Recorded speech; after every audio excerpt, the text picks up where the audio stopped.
Greetings and welcome to Office Hours with Dr. G. I'm your host, Dr. G, and I'm so glad you can keep our appointment. Tonight's guest really needs no introduction.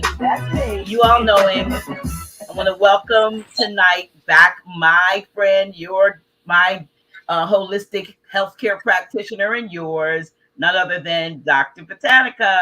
Welcome. Grand evening. Grand evening.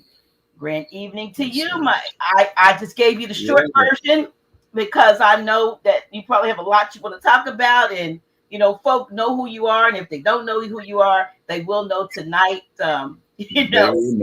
You have been a fixture and a staple for House of Reawakening Minds and Office Hours with Dr. G.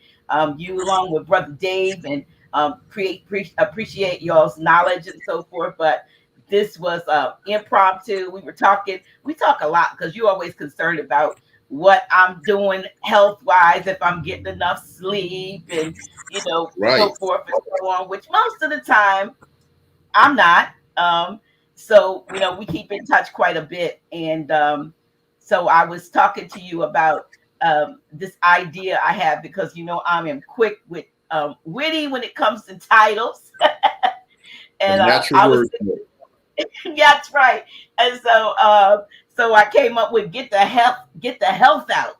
We always trying to get the right. But we need to get the health out. And tonight we're not going to be talking about we're not going to be talking about the C or the V. We're going to be talking about the we. What we need to do, to actually make sure that we are healthy in mind, body, and spirit. So I do appreciate you being here. I want to get this audio right a little bit. I'm hearing a little bit of noise. I hope everybody can hear us. If you in the chat, and if you are, I don't know if you're hearing any feedback or anything, let me know. Otherwise, again, welcome back. I feel like I want to sing that welcome back. Oops, I dropped it, y'all.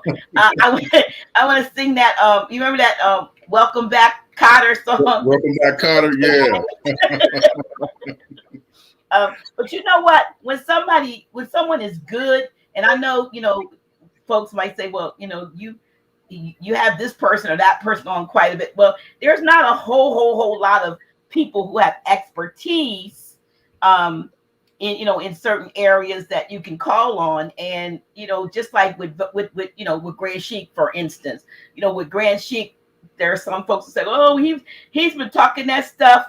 Thank you for those who are saying that we're good. Hey, Sam Banjo. But those ones that say, well, he's saying the same. He's been saying the same thing for 40 years. Well, that speaks to consistency, because ain't it's changed. And if you haven't done what he said 40 years ago, you need to hear it again 40 years later because it's still relevant. And that's the same thing when I bring guests back, and I know that there's more to be explored or expounded upon, or maybe there's something new on the horizon that needs to come out. But I am so gracious and grateful for guests like you. And I don't even want to call you, it's hard to call you guests. I like we become friends. Yeah, we're like family. Well, kinfolk, as they say. Kinfolk. So we kinfolk. And but it's good to have you here, and it's good to see those of you in the chat. Before we get really started, smash that thumbs up, give us that share, like, share, do all that stuff. And if you have not, please do subscribe to either, I don't know which channel you're on. You're either on Dr. G's official or you're on House of Reawakening Minds at Office Hours with Dr. G. Nevertheless, it's Dr. G. I'm official. We here, and we're going to talk about what we need to do to get the health out. Absolutely. It's just like water. I mean, you can't emphasize enough on the proper intake of water, the amount of water, because water sustains life. It stimulates life. It stimulates elimination. So, though it appears to be something that, I've heard that before, but do you actually exercise that? And so when you talk about health, with the crisis we're in right now, and we've been in this crisis, for the last, ever since the Industrial Revolution. I mean, when you talking about the annoying consumption of commercialized food, and as I stated many times, most people have never consumed real food. They've consumed bulk matter. They consumed things that are chemically derived, things that are not found in nature. However, these electrical signals that are interpreted by the brain gives us the idea or the assumption that we're consuming real food, and we're not. So it's a program, so we're actually have been programmed to look at certain things when they're not really connected to nature. We're living in a more of an anti-life system. Okay. And so it's like, again, when you look at a antibiotic versus a probiotic, something that taxes life or takes life versus what gives life. So, pioneers since the time of Imhotep, we have been trying to get the health out there, and, through philosophy, through examples, and we've lived in a very objective world of disease, artificial lifestyle. And most people, they unknowingly practice an artificial lifestyle. It's no different than this dollar bill. We think that it's real money, but it's not real. So we need to learn how to define what is real and what is not real. So the same thing when we consume, for example, sugar. We'll consume something that tastes like sugar. However, that substance that we assume that sugar is causing internal decay. White sugar. How many of us have been consuming white sugar for many, many years? And as I stated before, archaeologists can find skulls and bones from ancient civilization with the teeth still intact to the skull, but most people can't live beyond or don't reach their 40th birthday with all their teeth intact. True. That's because we were consuming what we thought was sugar, but it was actually a drug. It was actually a chemical. So yeah, you can't emphasize enough about getting the health out there, because people are still challenged and being compromised by cancer, heart disease. And as a matter of fact, speaking of this, the crisis we're dealing with now, the number one killer today, right now, as we speak, is what? Heart disease, heart attack, in relation to stroke, congestive heart failure, cardio infarction, myocardial diseases, mitral valve prolapse, all these different cardiovascular diseases is proliferated by what we thought was food. Wow. And unfortunately we become complacent.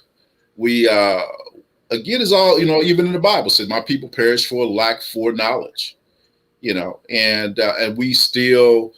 Can I interject with that? I always have to say this because, we always use that scripture out of context. You got to skip the whole part of it. It's like my people perish for lack of knowledge because thou hast rejected knowledge.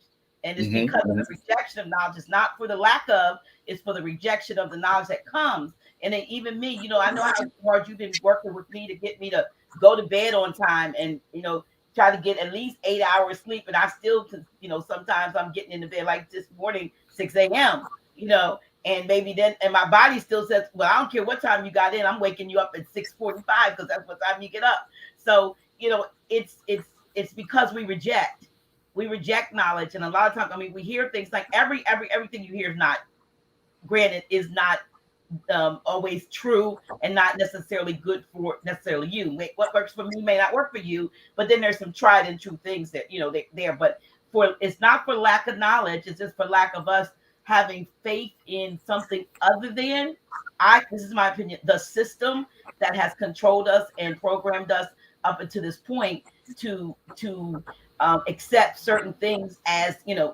because it's coming from these authorities, so-called authorities, that's the truth. But you and I both know that most of the things that are created and I want to say tampered with, natural things are tampered with to create alternatives. I would call those alternatives to the real thing, are things that keep us in a state of needing to stay on certain things in order to survive. It doesn't cure us. It just puts us in a pattern of, you got to take this for the rest of your life or else. And they put something in it that if it was just natural, probably we would be fine in a matter of, who knows, days, weeks, months, rather than, going for years. I mean, Yeah, it's a medicine, and we become the people, unfortunately, have become indoctrinated with medicine or medical sense, and the human physiology and the people are, you experience the backlash of the adverse effects. For example, iatrogenic diseases, drug-induced disease. Hundreds of thousands of people pass away every year because you're taking in a molecular structure that's not found in nature. And as I always stated, if it does not contain life, it cannot give life. And that applies to the food that we consume every day, whether it be what people think, like, for example, chocolate. People think commercially they're buying chocolate. However, it's a confectionery. It's not real chocolate, period. And all the big names out there of the commercialized candy bars. Well, those are confectionaries. And then they're comprised with extreme refined and adulterated ingredients. And the ingredients has toxic ingredients. Mm-hmm. So you're dealing with a highly toxic synergy that is causing decay in the gut, creating amyloid plaque in the gut, amyloid plaque in the brain. So people, what we have to do to get the health out there, we have to be able to mentally elevate our consciousness to get to that next level and connect with nature. And one of the I guess reasons that we are behind the 8 ball as Asiatic people is because we have been indoctrinated and programmed to and intercepted by the superficial things in life. The 2-car garage, the Mercedes, the Bentley, or whatever, instead of us, getting closer to nature, because we were supposed to be the gatekeepers. We wouldn't have to worry about bottled water. If our ancestors had continued to do the due diligence, generation after generation, to preserve the water, even go to war to fight, to protect the natural environment that we live in. I was reading a book by some time ago by Mark Twain, and he was talking about Lewis and Clark, and when they crossed the Mississippi River, and when they crossed the river, they could actually, the river was so pristine that they could see the fish at the bottom of the river. Okay, so these are things that we have unfortunately failed to pay attention to in the last 100 years or so. We've been so busy trying to keep up with the Joneses, trying to be competitive, instead of focusing on the things that gives us life, that sustains life, which is pure water, natural produce. I try to encourage young people to put on some overalls and get into gardening. I've showed you my garden where I had a nice yield of cucumbers and zucchini.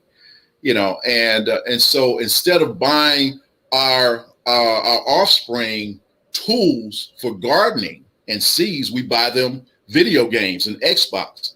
So now they're mechanically is indoctrinated. So they are further away from what gives life. So that is a major error.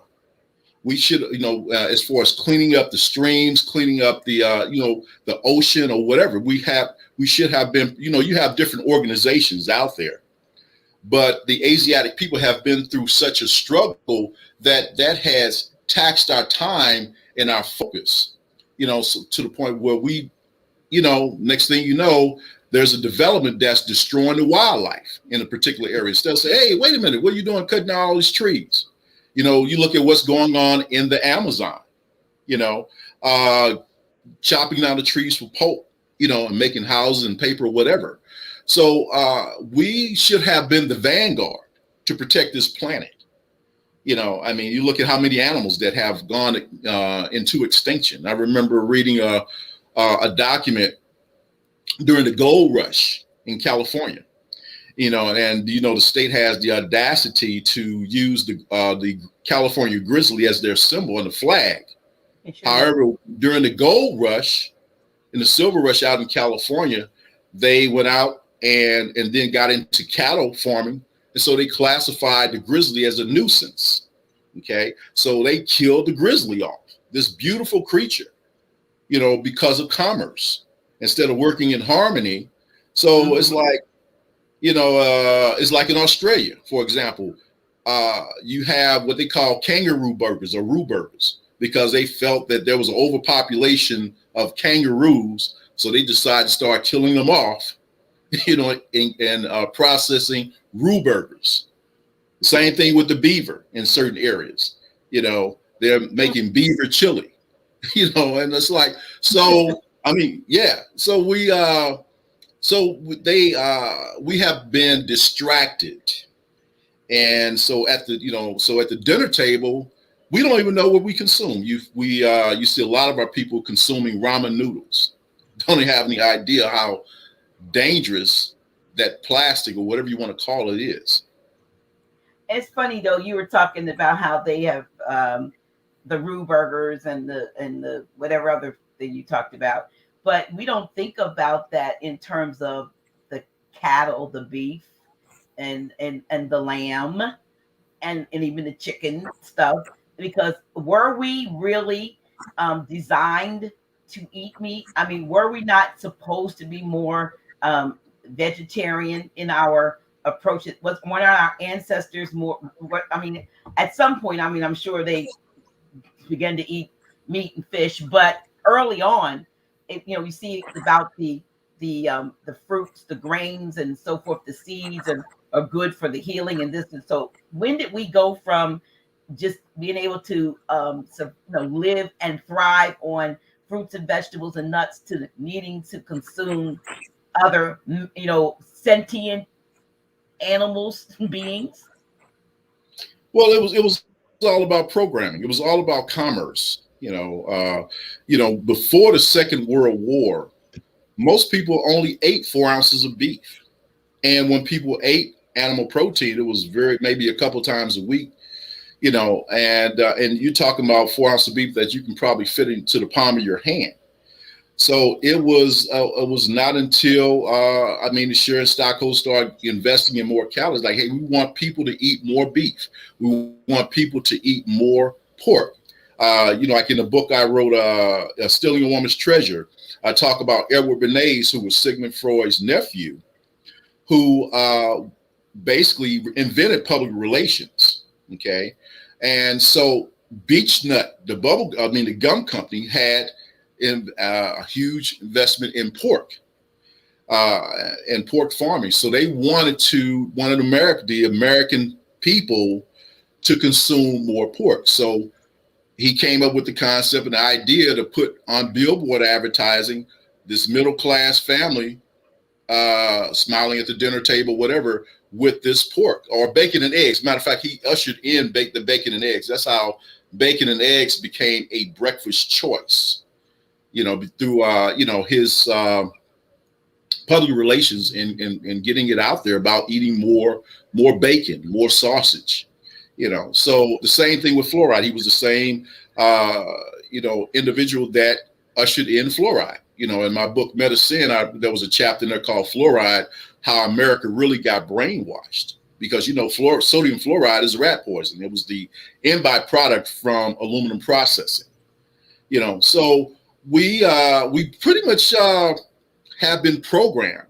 And this is all about program. I encourage people to watch the movie The Matrix. And it actually, these are actual various programs that they insert in our mind that we're supposed to eat this, we're supposed to wear that, and the next thing you know, they have captured the psyche of the average people, because people now don't think for themselves. Again, going back to the food, consuming so much commercialized food. For example, canola oil, that comes from the rapeseed, is a weed.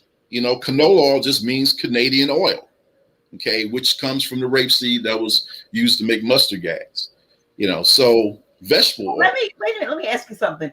Rape, there was a green, when I was growing up, there was a green that was sort of like a delicacy at my grandma's house when we would get sometimes, but and I thought it tasted so good. But if I'm not mistaken, it was called rape. Is that the same?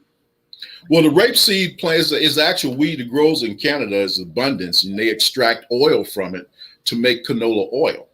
Okay. So is it different than that green called rape, because it was a green that they literally called it. It was called rape. I was growing up, and when we did that, it was it was the tastiest green, that I could. I liked it better than collard greens and so forth, but it was called rape. But I don't know whether that was.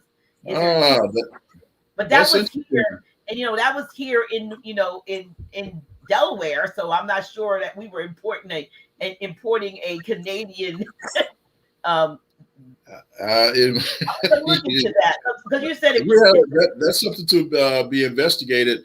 But yeah, canola oil, vegetable oil, it's like, the masses of people never scratch their head and say, wait a minute, vegetable oil. I mean, I didn't know oil comes from vegetables. So, what did you say it came from now? Vegetable oil is a combination of maize or corn and canola. And so they create. But you said canola is what? It's from the rapeseed. That's from the wheat. And so that's a wheat. I mean, you're not saying that all weeds are bad, because one of the greatest weeds is so-called dandelion, and that's But they extract this oil from the canola up in Canada, and then again, you're talking about vegetable oil. So, so remember all the advertisement that caused people to transition from lard, which was actually much better and much safer to metabolize than vegetable oil. Vegetable oil.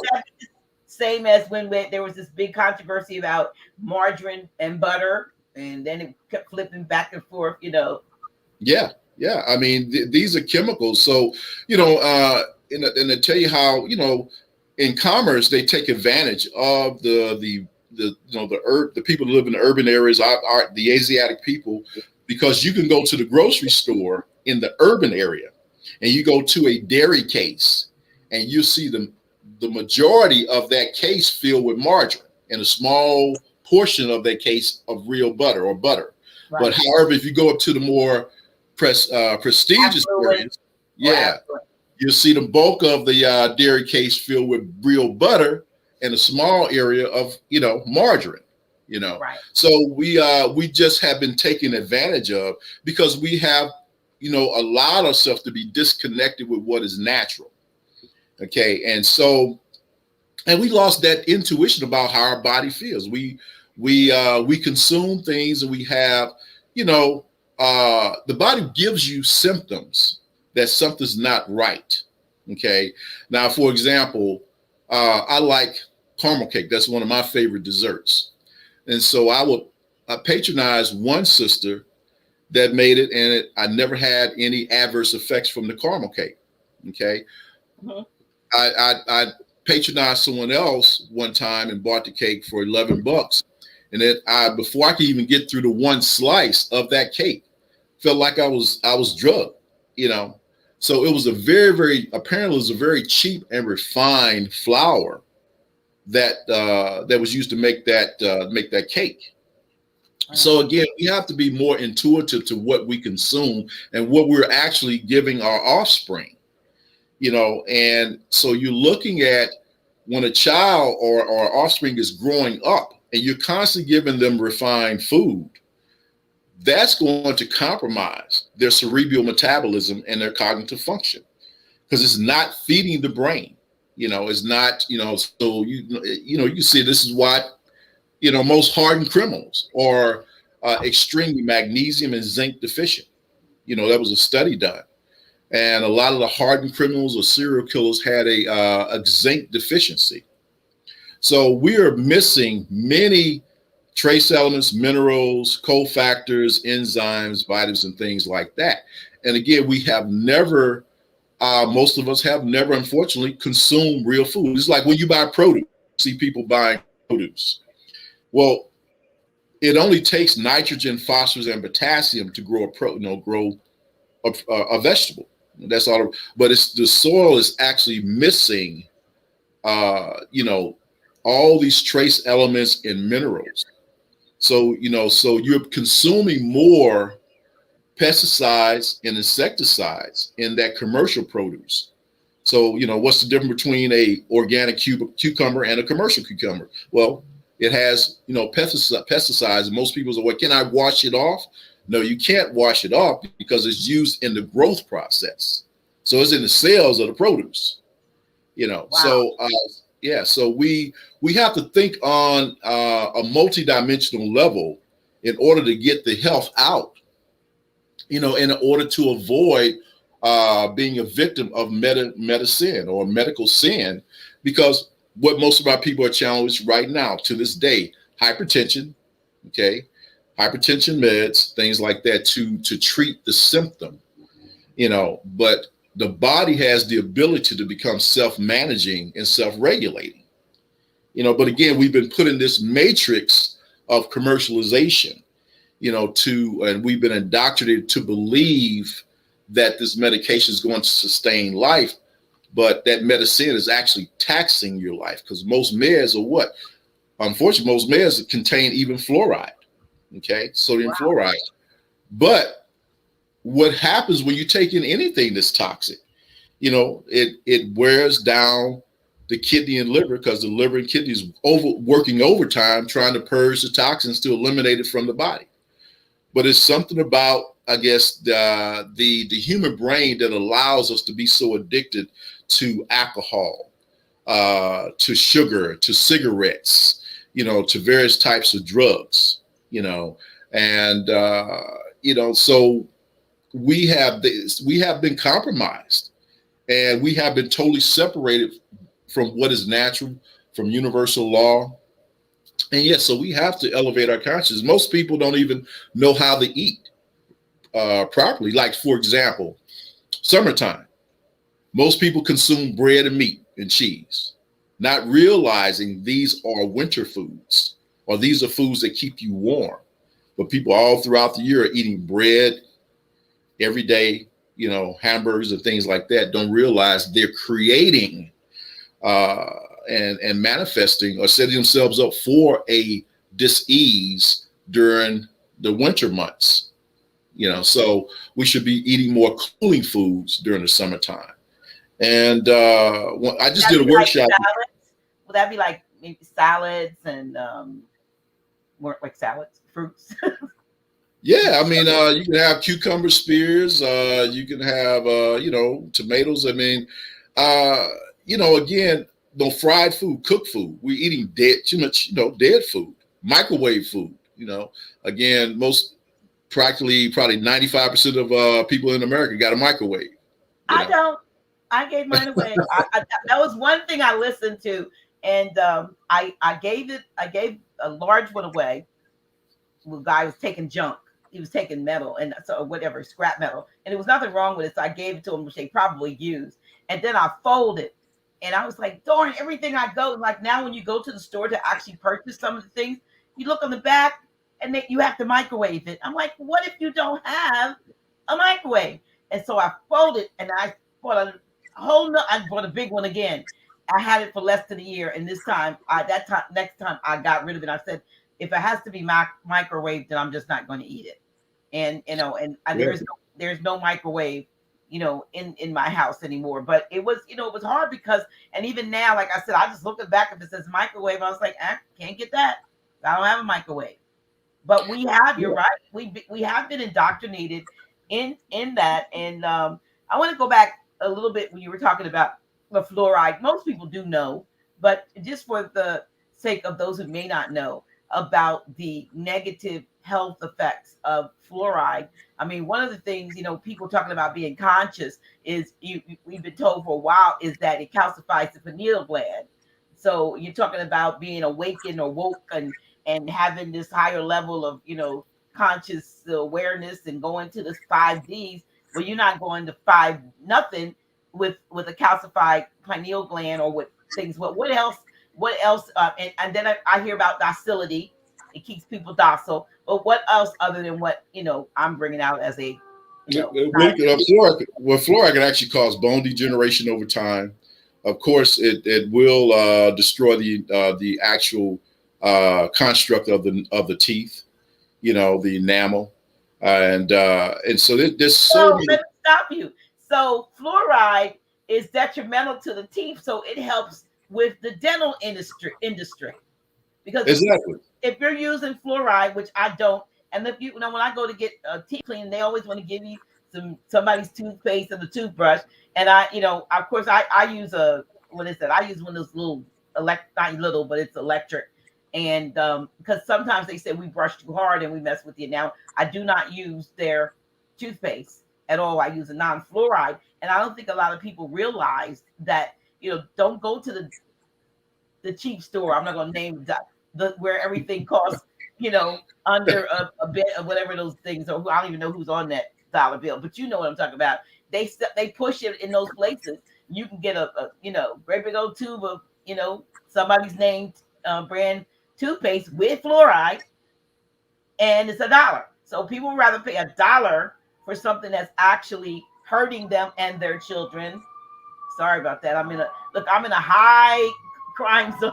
I'm in a high alarm zone. We have a what do you call it? Fire station right here, and a place where the emergency things right around the corner. So they always sort of like emanate from here. So I'm just asking an apology for the noise. But what I'm saying is, it seems to me that a lot of these industries, a lot of these so-called drugs or personal care products that we use are in cahoots with various other parts of industries. Because if you're using fluoride, they're forcing you to the dentist. Our ancestors probably didn't even have to go to dentists. Well, they probably weren't that. If they really lost a tooth, they probably yanked it out themselves. But other than that, they probably had very, very strong teeth because they weren't taking stuff that was robbing them of the calcium and various things that degenerate. But here we are, something that the industry, the dental industry, is pushing. That if you do consume that, it's pushing you to have to go to them.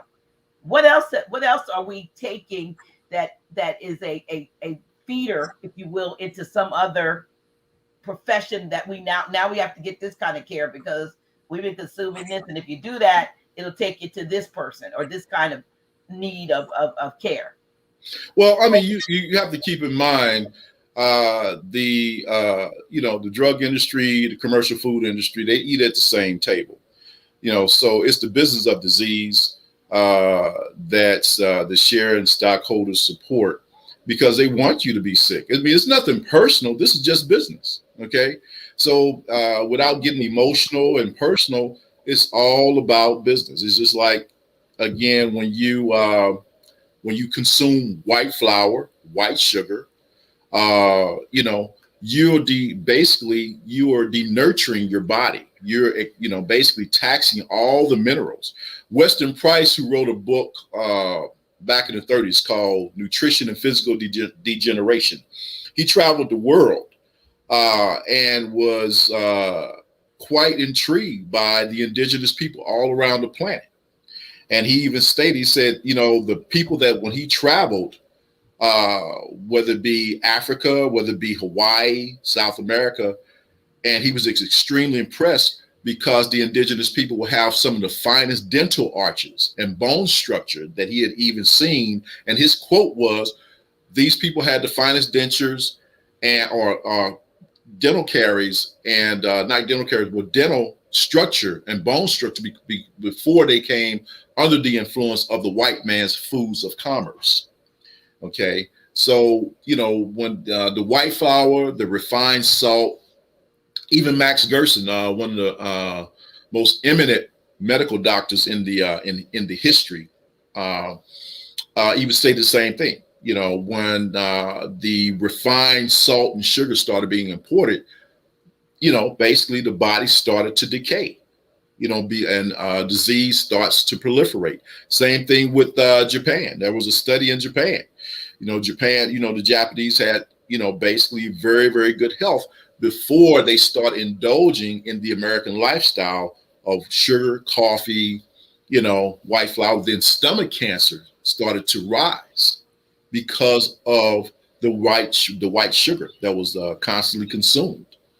So, you know, it's just like when you go into MSG, monosodium glutamate, most people don't realize you can't just, you know, you won't see MSG on just the label. It's under maybe 15, 20 different names because it was a flavor enhancer, but it's what they call an excitotoxin, like aspartame, you know, and it really makes you docile. It causes blood stagnation, and it definitely slows down the cerebral metabolism. And, you know, most people, you know, dementia is very prevalent now. Right. Dementia, Alzheimer's. Well, you know, we lose a lot of brain cells and neurons die off after 35. Okay. And so there was one study that had stated that dementia actually can start as early as 49 years old. But, you know, as we get older, we have what they call a monoamine oxidase B inhibitor. It's an enzyme that eats up the dopamine in the brain. Okay. So we take things like the Grand Sheik takes the Showu Chi. Well, it has the Fo-T or the polygonal multiflorum or the Showu. It has different names. Ho Showu. Well, it actually inhibits that monoamine oxidase B inhibitor and keeps the dopamine thriving. Okay. And I need to take my Showushi too, right? Yeah. Oh yeah, it's a kidney liver tonic, and I think some people out there may have heard of Dr. Lee Ching Young, who lived over 200 years, who died in 1933, and that was one of the herbs that he consumed on a regular basis, along with ginseng and all, you know, the different herbs that, you know, stimulate kidney function, because, you know, the kidneys are the essence of life. And because we, as Asiatic people, are so stressed, whether it be a relationship, whether it be finance, you know, whether it be so-called racism, we're a stressed people. So we have to learn how to control that. And that comes from, and, you know, I mean, traditional Chinese medicine is phenomenal, you know, because it helps keep balance, you know, because we deal with either excess or deficiency. Kidney yin or kidney yang condition. So we don't have that balance. So we don't breathe properly. We don't get out and do, you know, I promote my mentor, Dr. George Love, who's a Blue Dragon qigong master, who I've been studying qigong on and off since '95. And so it helps us to move. Yes. Yeah, I'm jumping in, but that is what Dr. Love is in his late 70s or he's 72. Okay. Oh, he's in early 70s. But anyway, it seems so simplistic, the qigong, and I mean, a couple of times I got up and you know, work out with with the videos, but the most amazing thing that I can say about the qigong is that a few days ago, I don't know, was it Saturday, my friend Sister Deborah, who a lot of times I don't think she's on the call tonight. I don't see her popping up in the comments, but Sister Deborah is working with you, and she was here visiting her and her husband or her consort the other day from North Carolina. And the first thing I did, I joined them in matrimony 19 years ago this month. Yeah, this month, 19 years ago, and they're still together. And I looked at her. I've known her 20 years almost, and I have never seen her looking as radiant and as thin. You know, what I mean, she's not skinny or anything, but I think I'm bigger than her now in overall. And I said, "What are you doing?"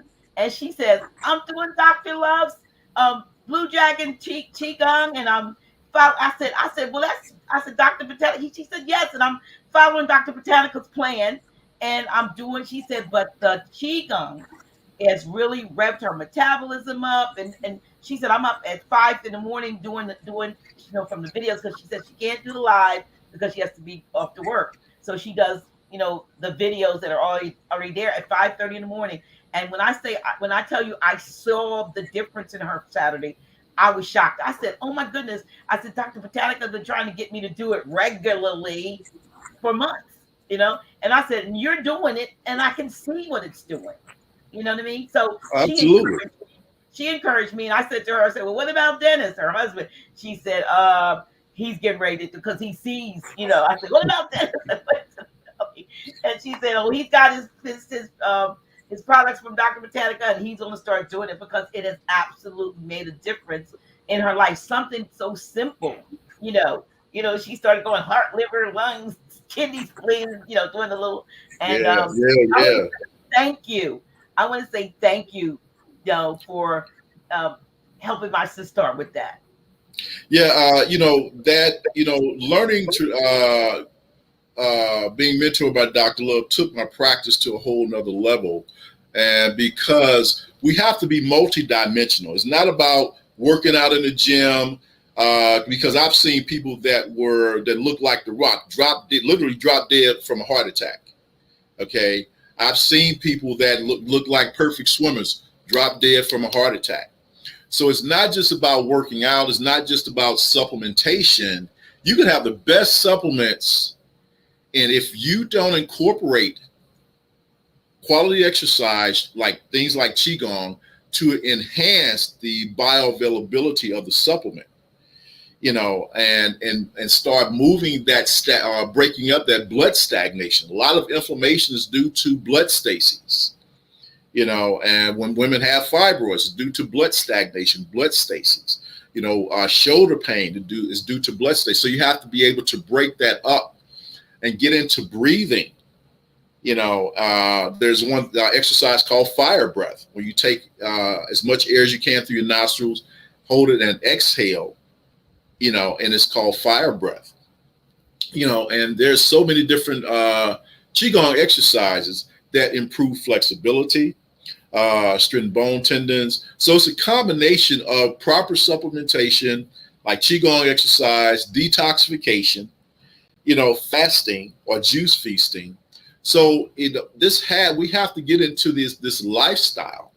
It's a lifestyle that can make a major difference, and it's just also about the will, and it's like I could set like the best professionalized supplements, but you have to conceive in your mind that this is going to work for you. Like I said, I have one of the most successful end-stage non-small cell cancer case studies, but people say, "Oh, you cure cancer." No, I don't cure anything. I provide that individual or that man or woman or child with a protocol that stimulates the body's own healing powers or recuperative powers.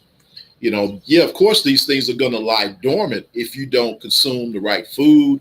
You don't take certain things that's going to stimulate your T cell production, strengthen your bone marrow, tone and invigorate your kidney liver system, like the Shou Qi. That is a kidney liver tonic. And it actually, as you know, can help minimize the proliferation of gray hair, because the kidneys control the hair. And it's also being connected to the times. Like, for example, I was handing this out this past weekend for a group in Kansas, and how the body really works around the clock. Okay, so again, when you see people, they eat lunch between 11 and 1, because that's their lunchtime. So instead of them taking a siesta or taking a cat nap or just sitting in the car or whatever, just meditating or just getting maybe some juice or something, they eat a heavy lunch. Well, they don't know that they're taxing their heart, because that heart requires blood and energy during that time. But instead, it has to, that blood and energy has to rush to induce peristalsis, which is the turning of the muscle to break down the food in the stomach. So people are really taxing themselves. It's just like, if you don't get that sleep right around 3 a.m., if you're not, getting that sleep, it's going to put a lot of pressure and stress on that pulmonary system. And then when you break fast, you have breakfast, because that's when your stomach, your spleen, pancreas, and large intestinal area, that's when you eliminate. At least you're supposed to anyway. So the body's. What time should you be breaking fast? What time should one be breaking fast? Between 7 and before 9, because that's when the large intestine stomach is most active. So you get people getting up late and they're not eating until 11 o'clock. So, we start eating in the morning a small, even if it's just a small piece of fruit or a superfood that you can just consume with water.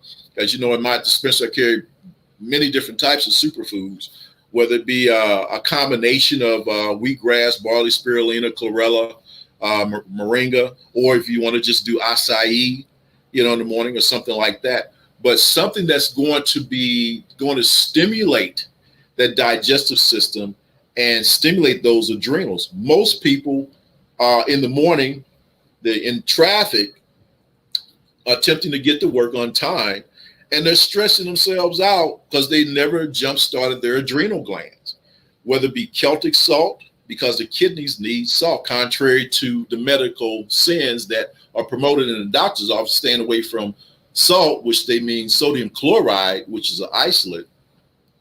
But you have to jumpstart your kidneys. If it's not Celtic salt, pantothenic acid, which is B5, or some type of adaptogen like ginseng. If you have hypertension, you can do American ginseng, rhodiola, suma, a pseudo ginseng like a Luthero or Siberian ginseng, something like that. You jumpstart your adrenals, and because your adrenal gland produces what? Cortisol, which is your stress hormone, which takes you all the way out of balance, which proliferates stagnation, stress, pain, and inflammation. Belly fat. Belly fat, definitely belly fat. Most people can't lose that stubborn visceral fat just wrapped around their waist, for the simple fact, number one, they need to fast, because the liver holds up to 7 pounds of fat. And once that's maxed out, you have fat cells in the bloodstream. So that's the whole beauty about juice feasting. I don't know if I talked about this before. When I met Dr. Love, I was about 242 pounds. I had just finished my last semester at the International College of Traditional Chinese Medicine in New Mexico. And I saw Dr. Love at an industry show. So I went down there, and I was about 242. Okay. So it's like, I'm going to have you do a juice feast. So I did a 3-week juice feast. Every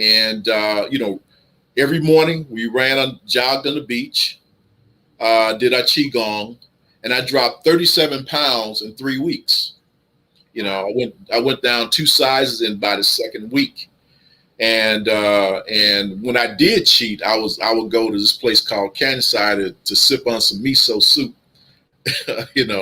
But yeah, that was my very first bona fide juice feast or fast, which was consist of a fruit fast, low glycemic fruit like berries the first day, and then we would do the carrot, beet, celery juice.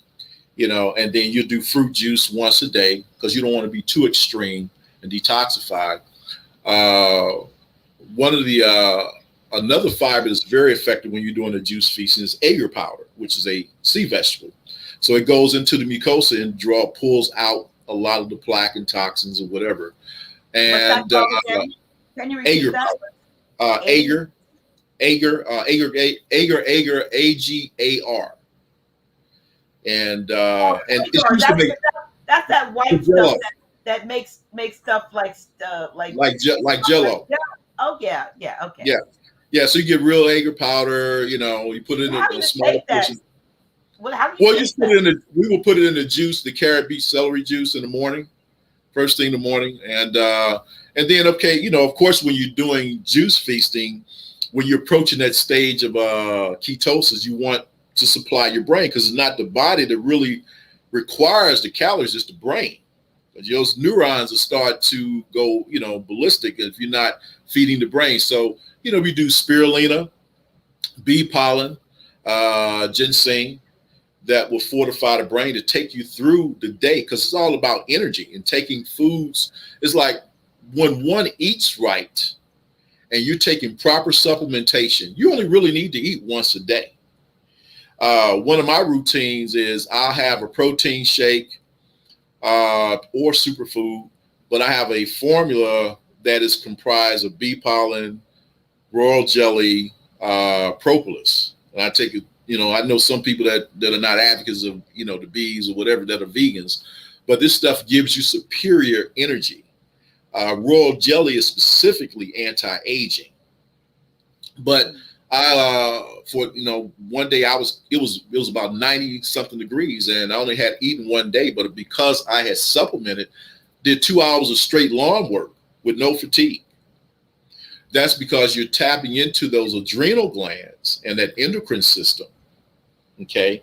And also before I, you know, while I'm thinking about it, speaking of the endocrine system, you talk about a hygiene sin or a medicine is you see people out there constantly rubbing their hands everywhere they go. They're using this solution, Sanitizer. which has triclosan in there, which is a endocrine disruptor. And instead of just going to the bathroom, washing with hot water and soap, which kills the germs, they're constantly using this gel and they're taxing their adrenal system or their endocrine system. Wow. Okay. That's what I'm Yeah. saying. So that's another instance. Because of what's going on, they're saying, you know, every place you go, there's something, either it's in the gel or there's the stuff you pull up out of the, you know, with the little sheets that you Yeah. tear off. Yeah. Same thing. So every place you go, you're doing that. You're doing Yeah. it. There was a question in the chat, and it was whether or not let me pull it up. Oh gosh, I saw it. Had to do with cold water. Oh, where did I see that? Oh, here we go. Let me pull it up. El Nucleus Bay says, "Does cold water shock the system?" You know, because I hear things both ways about not drinking cold water, but that when you take a shower, you should use cold water because it's, you know. So what's the difference between the cold water not taking in the body versus the cold water that's okay, say when you get in the shower? Well, consuming cold water shock and basically interrupts the balance of the spleen. Okay. You know, as you go to other countries over in the East, you notice they even when they consume soda pop, they consume warm or hot soda because that cold water will shock the spleen, which is not good. And this is one of the reasons you see so many people on Prevacid and Nexium because they have irritable bowel syndrome, acid reflux, because they're, you know, when you go to a restaurant, again, they serve you unconsciously ice cold water and people consume it, Yeah. you know, and they drink it and they're what they don't know, realize that they're damaging the spleen. And that's why so many people in America have IBS, irritable bowel syndrome, right? Yeah, irritable bowel syndrome, acid reflux, because they've been consuming too much cold water. It's like when you go to a Japanese restaurant, what do they serve you? Hot green tea, because you're jump starting and preparing your spleen so you can properly because the spleen governs the whole digestive system. So you should be consuming green tea or some other herbal tea. It can be chrysanthemum, oolong tea or whatever, and it's going to help balance the spleen. And for people that have, gastrointestinal problems or spleen imbalance, something called guipi tong that's phenomenal. Guipi tong, Sounds like wavy tongues. Guipi, it's GUI. Yeah, it's This is room temperature, and this is my garlic and parsley water that I posted about on yesterday. But I actually made it like too strong. Mm. I drank it and it went like right to the head, so I ended up diluting it with like when it was half empty, putting water in it because it's so strong. But this is what it looks like in its too strong state. It's very green, as you can see the Mm. difference. But this is garlic and parsley water. Um, Wow. that Okay. I was turned on to by Prime Minister Grant Sheik's Doria Bay, because she noticed that my feet were swelling, and I've been dealing with the blood pressure and everything, and so this reduces the blood pressure and the swelling, but just like garlic and parsley, and I've been seeing results with that. But I'm just saying, since we're talking about getting the health out, so many things we can become our own. What do you call it? Kitchen physicians. It's stuff Kitchen that physician. Yeah. Yeah. And going back to I'm gonna the drink this. Look, I'm gonna drink this while you talk, and what I'm gonna do is I'm gonna put you on solo, because in case I flinch when I drink it because it's still strong. I want folks to see me. They can see me when I come back. Okay, well, going back to the other part of cold water, yeah, showering in hot water, as hot as you can tolerate it, for maybe 30 seconds or so. Turning on ice cold water, because what happens is the water, it does shock the system, and it brings the blood flow immediately to the surface. So it does enhance the immune system when you do a hot cold shower twice a day. So Very, you very start good. with the hot and go to the cold. Right. Because if you go that's why the bathhouses, like the Russian bathhouse. That's what I was getting ready to say. I go to a Russian bathhouse up in PA, and we do sit in the hot, like the hot room with the boards and then all that, and then we do the cold plunge. Exactly. Yeah. Because you go in about 106-degree hot temperature in water, and then you go into the 40-degree pool. No, the shocks. no, it's like 160, 70 degrees in that thing, and then it's like below. Oh, in the sauna, yeah. Yeah, when you go to the Russian bathhouse, the cold plunge is like diving into ice cubes. Yeah. It's not the 40 degrees. It's very, very cold. And there's one in Atlanta called the Jeju. They have the igloos. They have the ice cold igloos. They have the cold igloos. If anyone, it's a great adventure.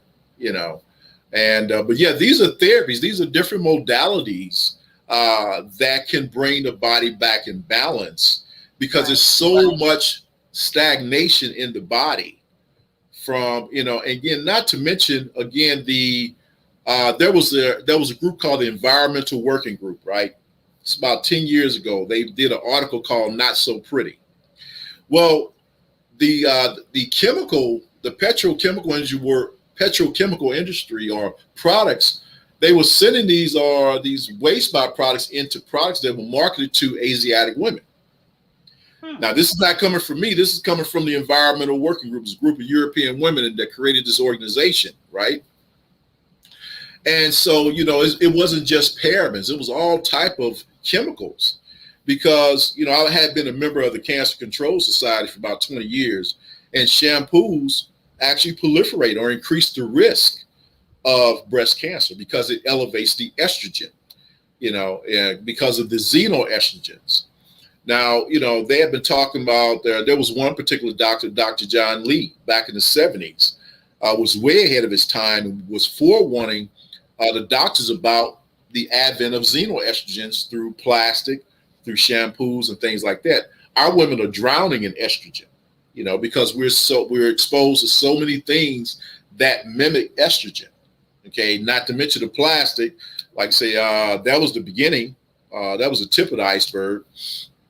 But the shampoos, the conditioners, things like that, and most women don't realize, no pun intended on the OBGYN, but they don't educate women on the importance of, estrogen and estrogen, different types of estrogen. You have estradiol, estriol, then you have progesterone. You have all these different hormones that are all over the place because of what you consume, what you use on your body, your hygiene, personal care, nail polish when you go into the nail shop. Okay. Well, that has formaldehyde in it. Those are highly toxic chemicals that permeate, that elevate estrogen. When you pump your gas, you're breathing in those molecules from the chemicals. Well, that's elevating your estrogen. So, most women that have these conditions like fibroids, endometriosis, breast cancer, things like that, is due to the elevation of estrogen. And most young girls, the earlier you come on your cycle, the greater the risk of you developing cancer, because you got to deal with all that estrogen. Instead of a young girl coming on her cycle at 13, maybe 13 years old, they're coming on a cycle now 8, 9 years old. So, and I've seen women as young girls as early as 18 develop breast cancer. So you got to deal with all that estrogen. But again, if we're not privy and we're not educated on how our body really works, this is why men have a much lower testosterone level than they did maybe 50 years ago, because they too are exposed to too much estrogen, not just from plastic, but things that are in the food. So now you're seeing men with more prostate problems, different types of functional problems because of their exposure to estrogen, and that's depleting the testosterone. So we have to become more connected to nature and get away from the commercialization of food and the medicines, because again, most people that are on these medications are compromising their kidney function, and it's compromising their production, or reproductive system rather. Let me ask you this. What is your feeling on the role of mental conditioning and physical illness? In other words, can programming, constant hearing of symptoms and certain things that people hear on a rotate, it's just coming, you're always hearing this. Could those types of things actually create this dis-ease in one's body?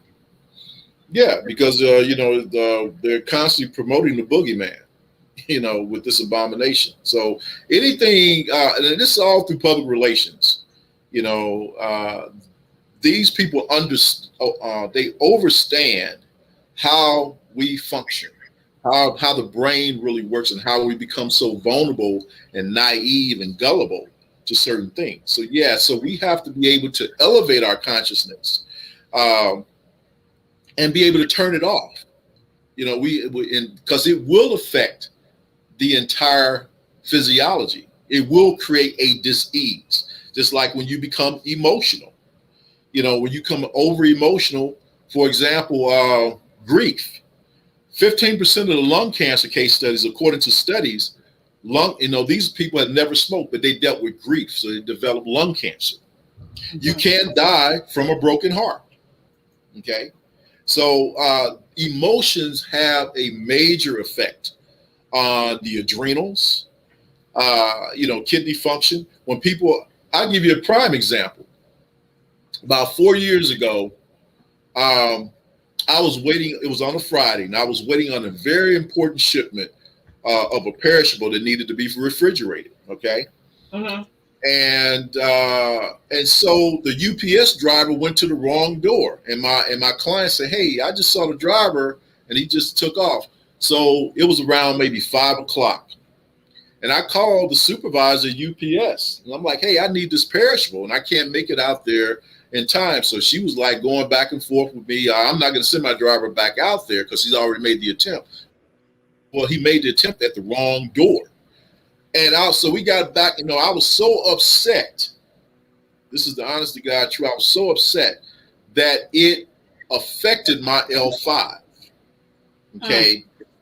And I felt this surge of pain from we were going back and forth arguing. I was so, again, got emotional, upset because I needed this perishable and it's not going to be any good, and it went to my back.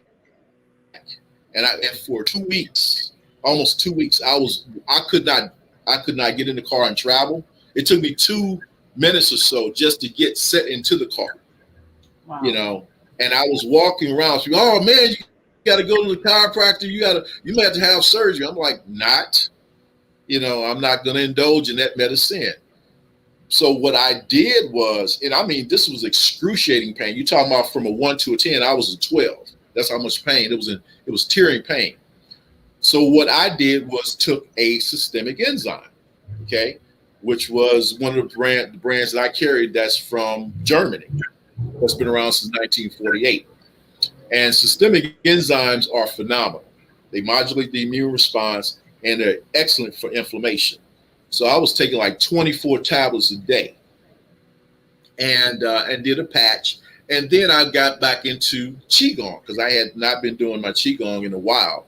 So I started doing qigong and I was back to normal, okay, without seeing a chiropractor, without any medication. I did take one. I was in so much pain.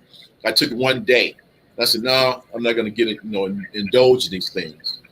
So I ordered the systemic enzyme and started, and also a kidney tonic called Lu Wei Di Hung Wang, and started stretching and doing the qigong. And after the second week, I was getting better, and I went back to normal. So the body has the ability to heal itself. Another example, I was on an Amtrak train, and they put on the brakes. It was emergency stop, and I was going down the stairs, and my left knee hit the steel pole very hard. And, it basically healed because I had been on enzymes and things like that. So the body has the ability to not only heal, but resist.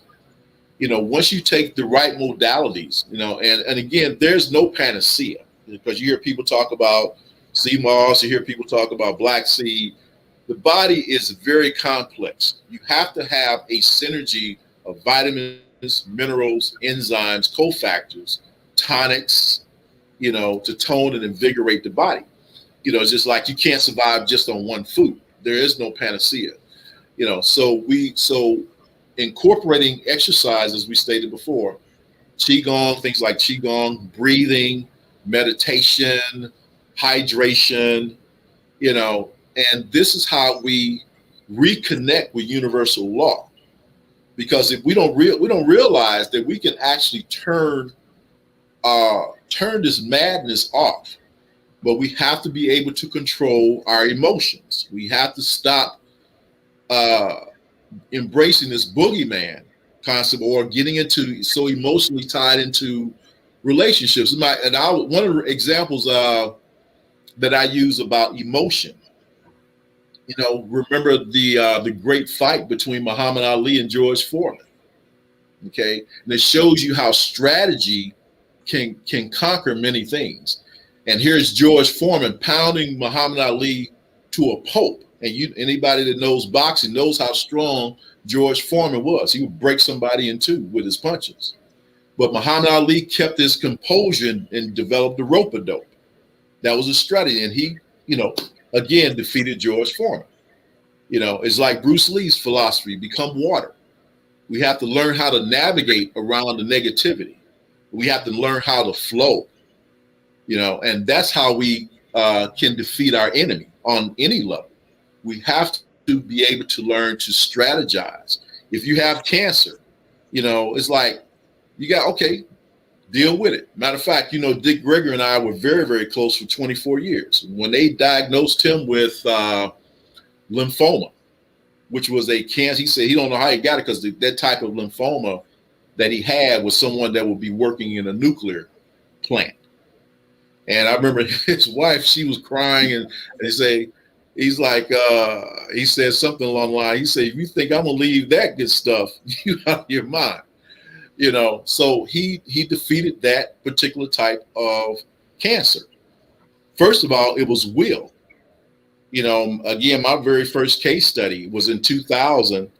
Gentleman that had stage 4 non-small cell lung cancer with brain metastasis. And the meta-analysis with that, less than 3% of the people probably live beyond a year. But he was willing and determined to beat the cancer because he saw his wife pass 2 years prior from cancer of the palate. So that's what will and strategy can do. One of the things I encourage people to watch if they haven't seen it, a great documentary called "What the Bleep Do We Know?" Is on quantum physics. And so we can actually train our mind to address certain conditions, but emotions will tax your immune system and create a dis-ease, because most people that are in pain, a lot of them are miserable, a lot of them are constantly angry. We have to learn to flow with nature. I know I can't let show this something because it's gonna the green screen part. We put my hands over this part so you can see it. But this book, when you start talking about that, which the late Louise Hay wrote, You Can Heal Your Life. I'm sure you know about that.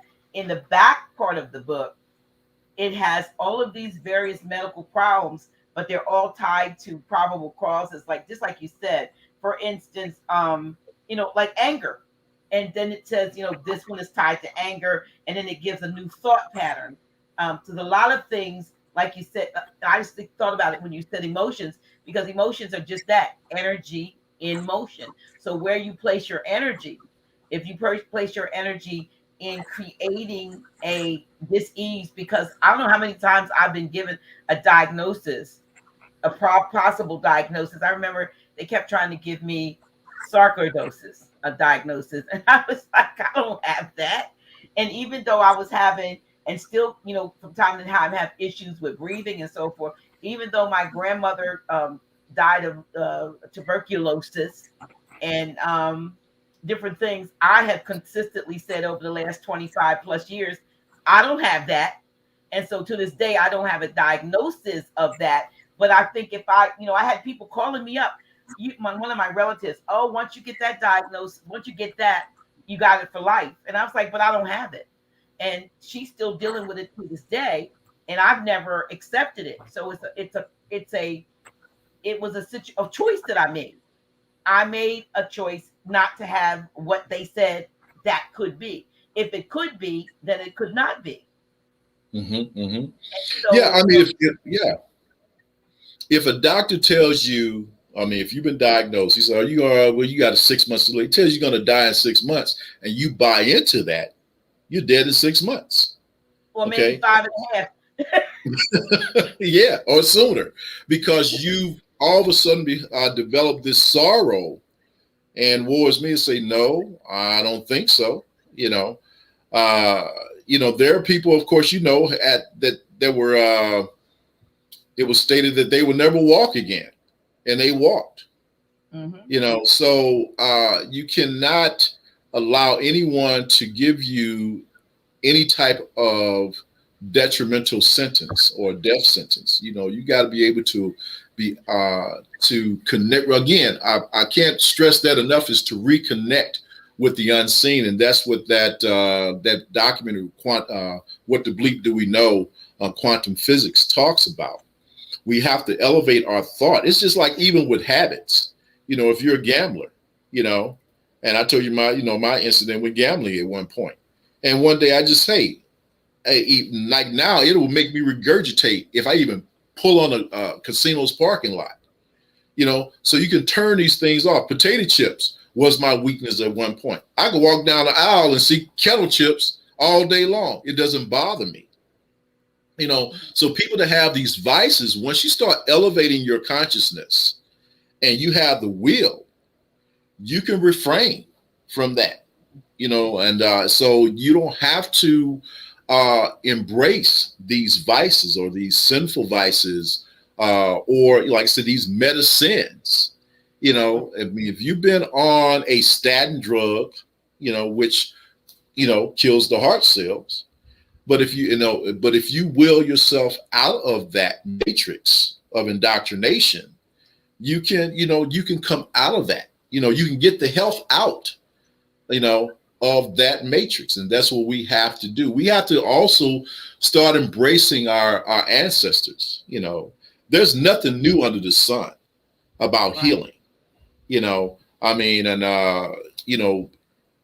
there's so many pioneers that have been out there, but again, you will never see the mainstream like Linus Pauling, Alvina Fulton, who was the first Asiatic female naturopath, Harry Hoxsey, Charlotte Gerson, Paul Brown, all these different people, Jethro Kloss, whoever, Honorable Elijah Muhammad, Dick Gregory, of course, and because again, when you look at, and money cannot buy you optimum health. I mean, it can help you afford, but it cannot technically save your life. Knowledge is power. Knowledge and information is power. So you look at all these, I have a list of over 160 icons that passed away prematurely, and they were millionaires and billionaires, and there was one CEO of McDonald's that was 48 years old, died of stomach cancer. There was one of the CEOs of Louis Vuitton, pancreatic cancer, CEO of AT&T, stomach cancer. So it goes on, and then you see all these celebrities dying of stomach cancer, some type of cancer, heart disease, COPD, things like that. So you have to be able to use that wealth or whatever amount of finance you have to invest in your health. Like you were just saying before about people buying the dollar toothpaste. Mm-hmm. You have to invest in your health because you cannot take it with you. Whatever amount of money or what type of car you drive, they're not going to bury that Bentley or Mercedes with you. You might as well live your life in a humble manner. It's the key to a prosperous life is simplicity. It's just like we have to elevate our consciousness to the intelligence of animals.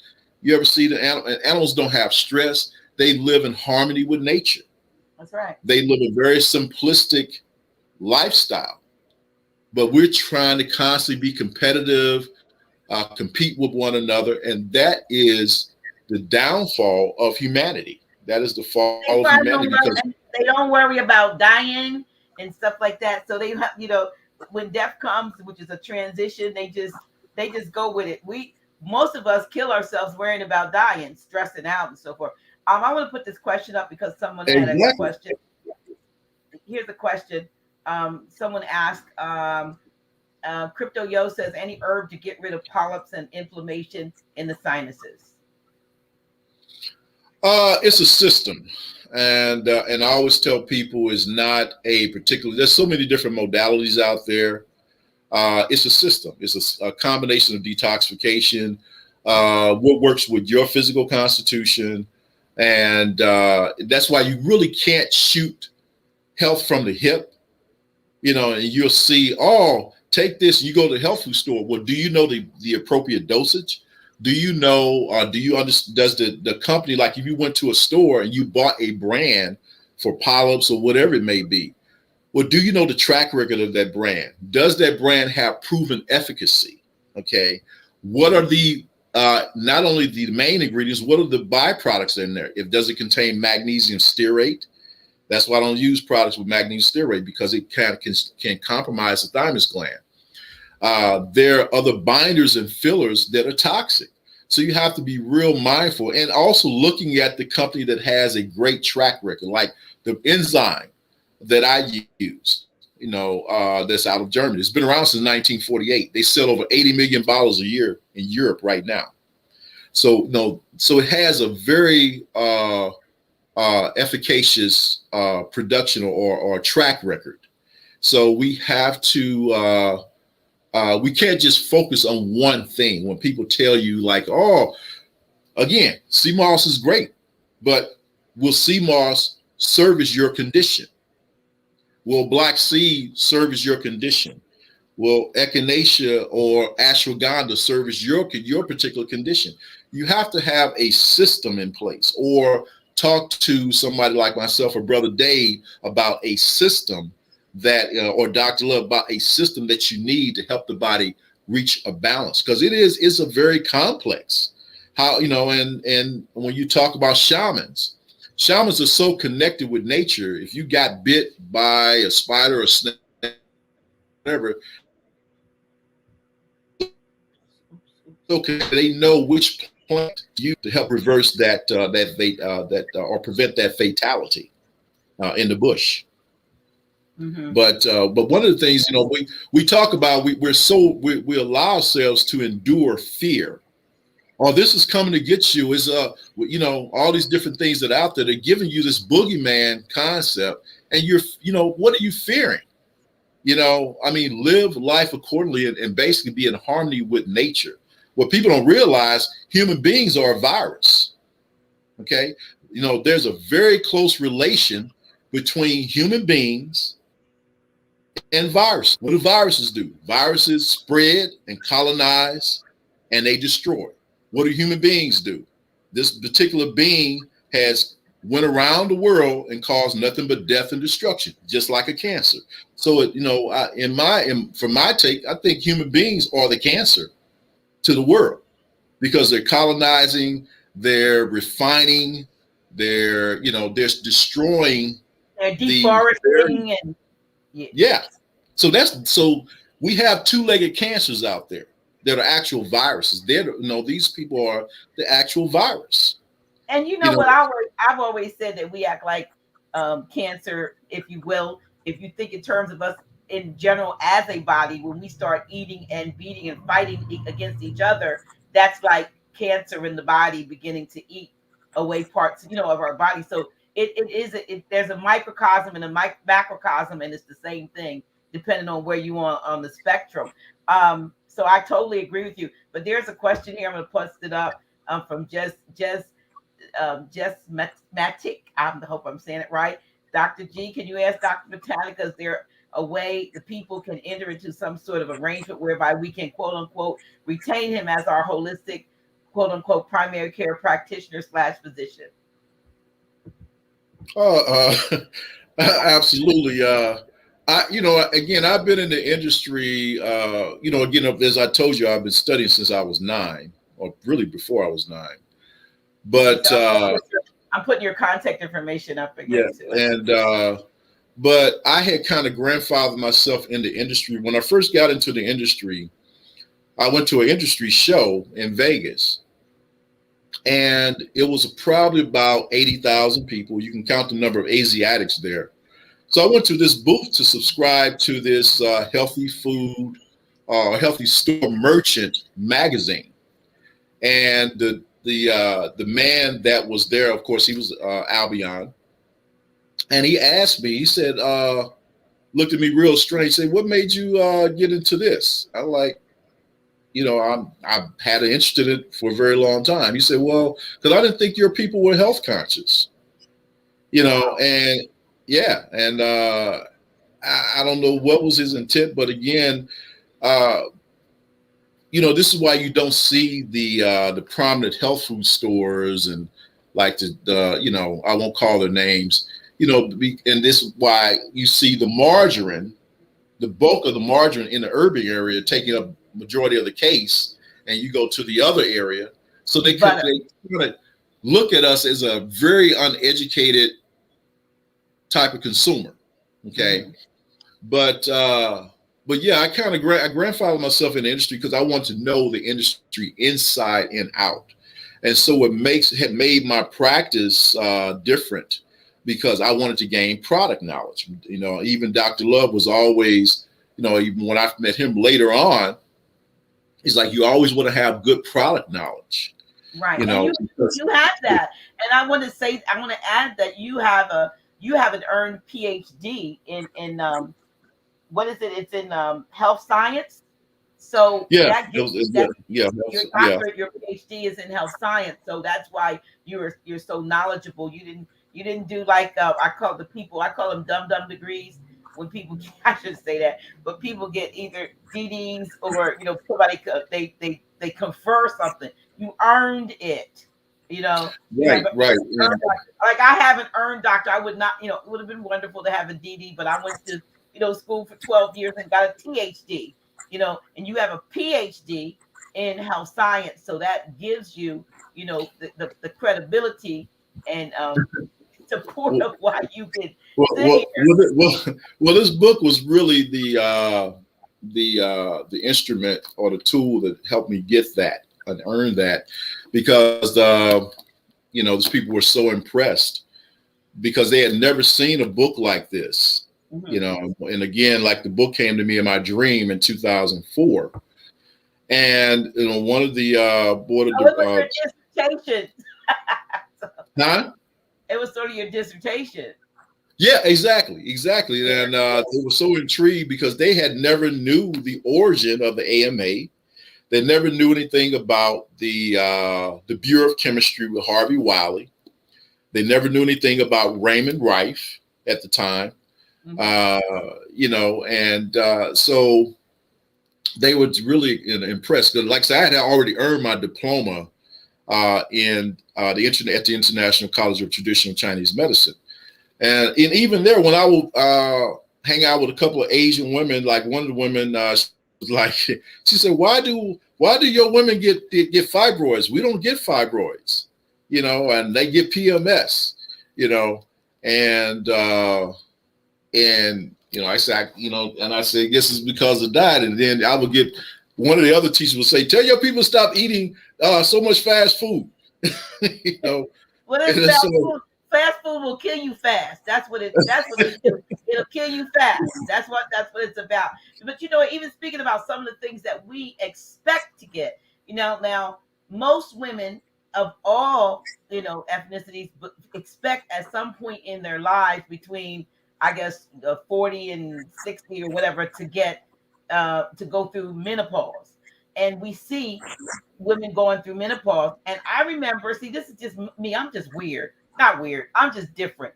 I remember saying, because I saw what my mother went through with a hot flash. We all of a sudden, you had to open the windows and it's like, well, what's going on with her? Now I just got a hot flash just now because I drank that garlic. That when that garlic water goes in, it just goes like it makes my body warm. But I'm just saying normally.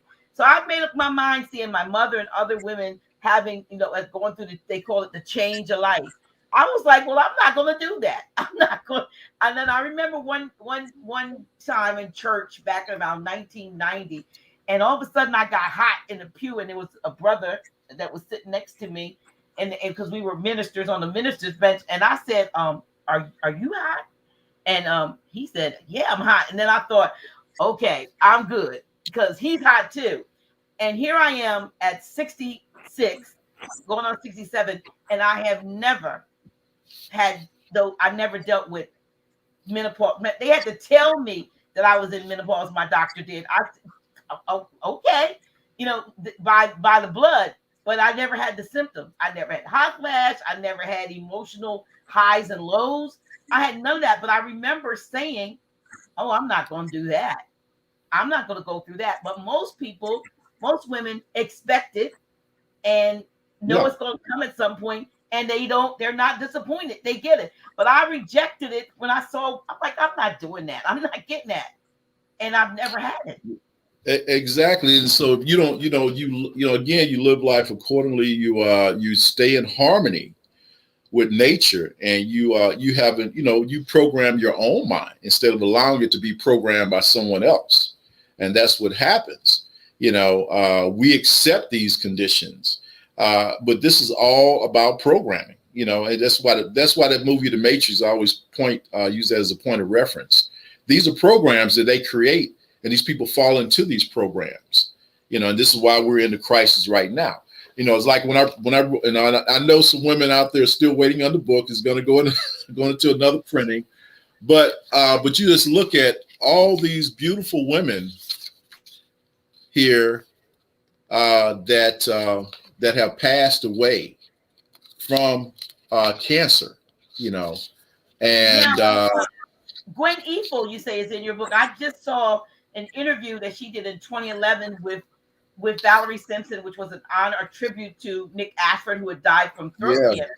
And Gwen Eiffel said that she has transitioned in 2016 from like an endometrial. Yeah. So yeah. Yeah. So yeah. And so if you're not careful, if you're not careful about programming, and this is a prime example about programming, where these people, as you see here, doctors were paid thousands of dollars to write articles, and also with advertisers. You see a pregnant woman smoking. It says what? It says the smooth taste for expected mothers.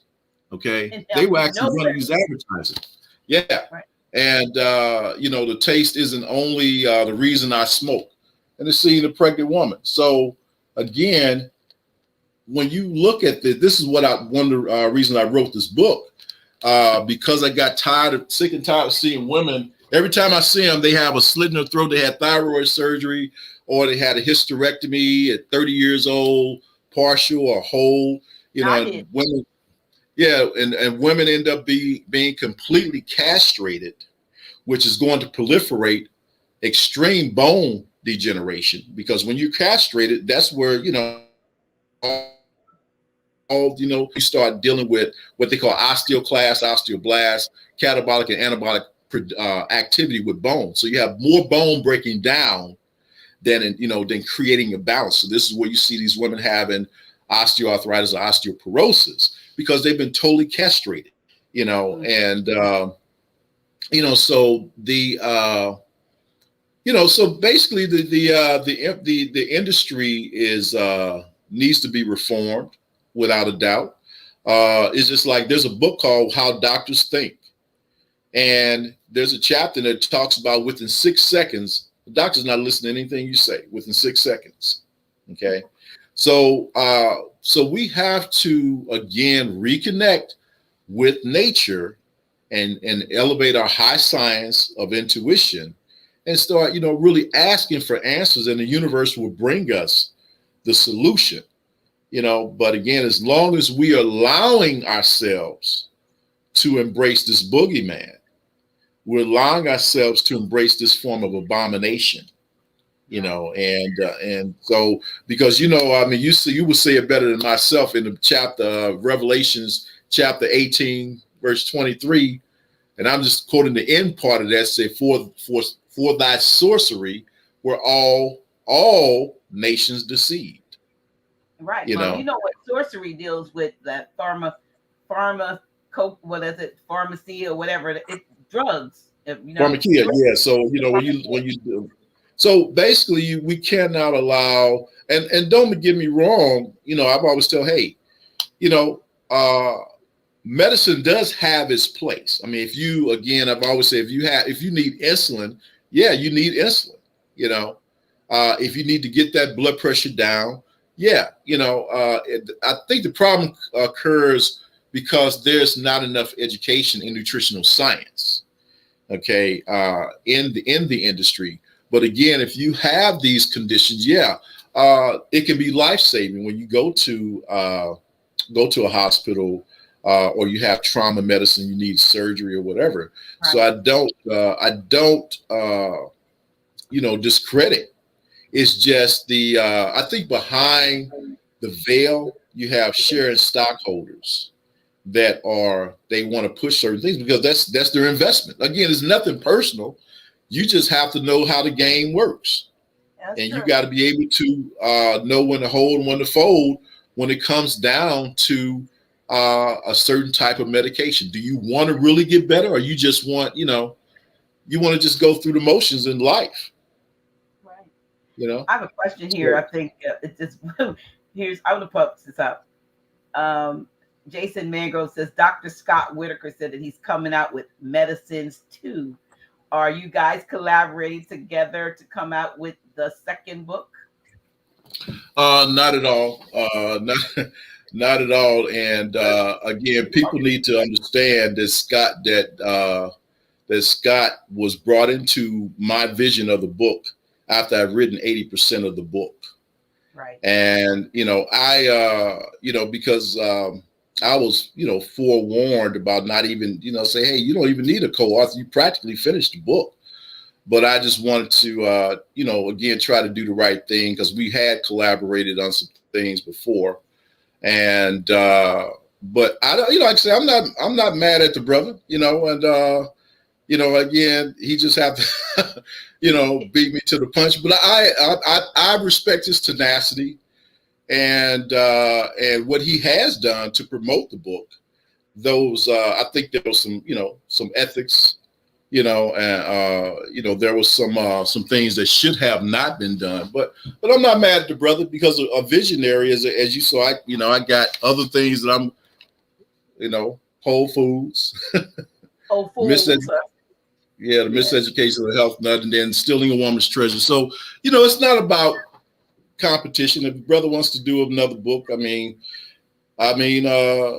wish him the best, but a true vision, I've always been a visionary, as you know, I created the cover, the title, and all that. So just to set the record straight, and written over 80% of the book. And again, that endorsement and your appellation or so-called name back then was Jose Fleming. Right. Yeah, my birth name. Yeah. But the whole thing with the endorsement and Dick Gregory when Dick That was your relationship with Baba Dick Gregory. Now, and so Dick, basically he read part of the manuscript. He said, "I'll endorse it for you," and so Dick knew everything about behind the book and stuff like that at the time when he was alive. But yeah, just to always just have to set the record straight. It's unfortunate that I have to do that because I changed. I became a Moor. And did all my other. You didn't become a Moor. You was already a Moor. I was already a Moor, but changing the name, nationalized. But so people, so that name, it kind of like, phased out. So I got to constantly remind people, like, hey, this came from my dream in 2004.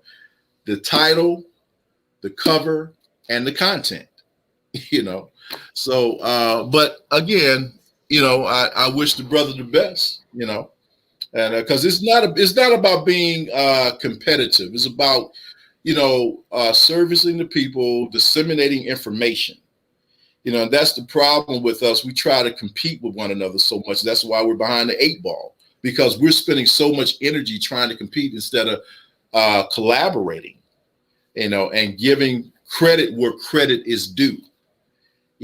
And that's one of the things that I had admired about Dick Gregory. Dick Gregory wasn't fame hungry. He was not money hungry, just like Grand Sheik.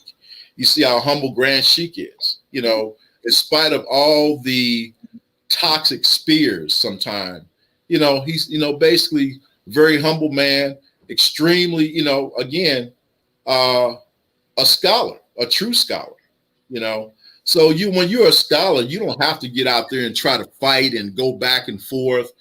You got other work you got to do. And that's for little people. The people haven't really grown up. They're still grade schoolers fighting among one another. Because it's just like when you talk about an alpha male. An alpha male is not someone who's just big and strong and can bench press 300 pounds. The alpha male starts here in the mind.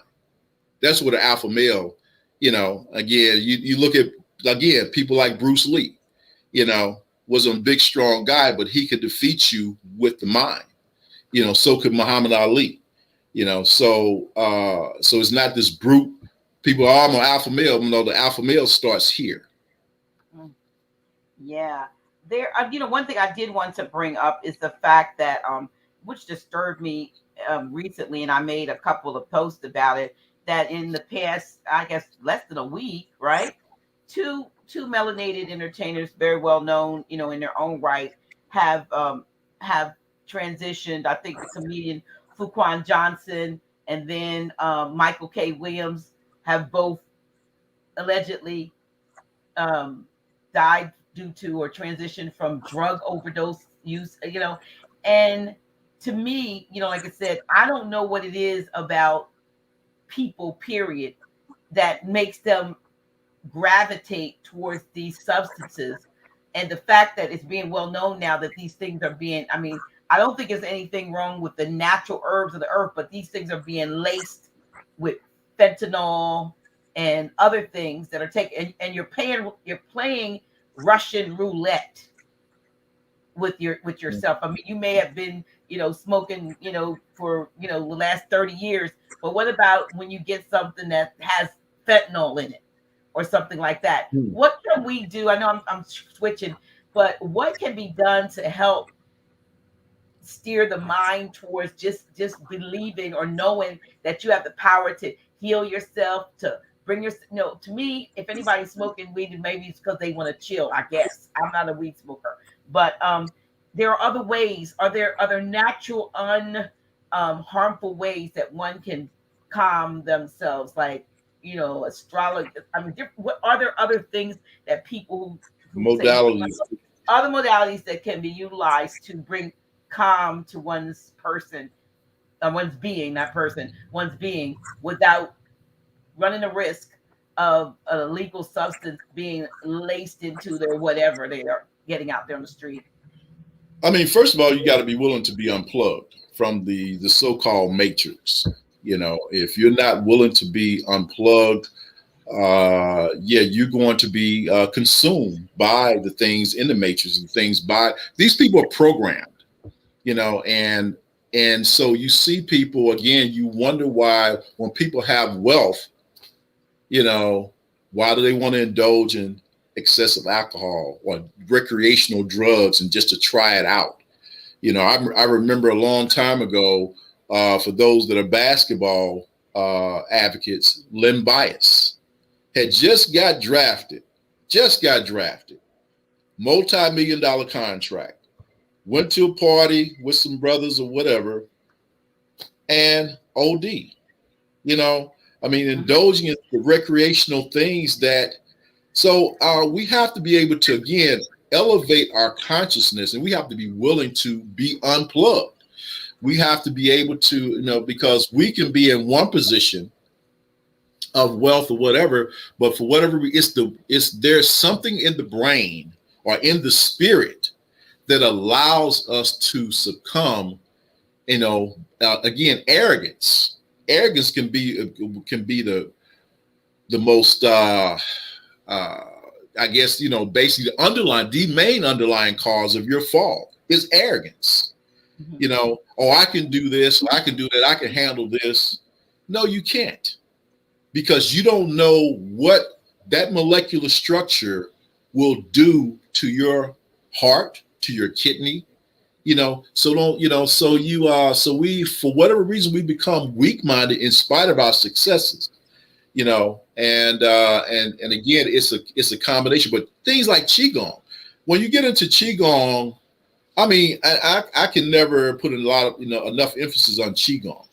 Once you start getting, because you get connected with nature, and when you're elevating that level, or to that level of spirit, again, you walk away from anything. You can ignore. I mean, I was around drug addicts, dealers, pimps, whatever, growing up. I seen all of that, but I was able to navigate, because it just didn't make sense to me. When I see guys smoking, oh man, you want to hit this? Because I would hang out with older guys. Like, no, it didn't make sense to me. So you have to be, it has to be innate with you, innate and natural, when you're able to rationalize and be able to discern if it's conducive for you or if it's toxic to you. And most people, regardless of their success, you've seen all these people, they fall short because of their arrogance and lack of humility, but they think because they are wealthy that they're Superman. Well, we've seen people like Steve Jobs, multi-billionaire, dies of pancreatic cancer. Pancreatic cancer, according to studies, has been curable since 1865, or reversible.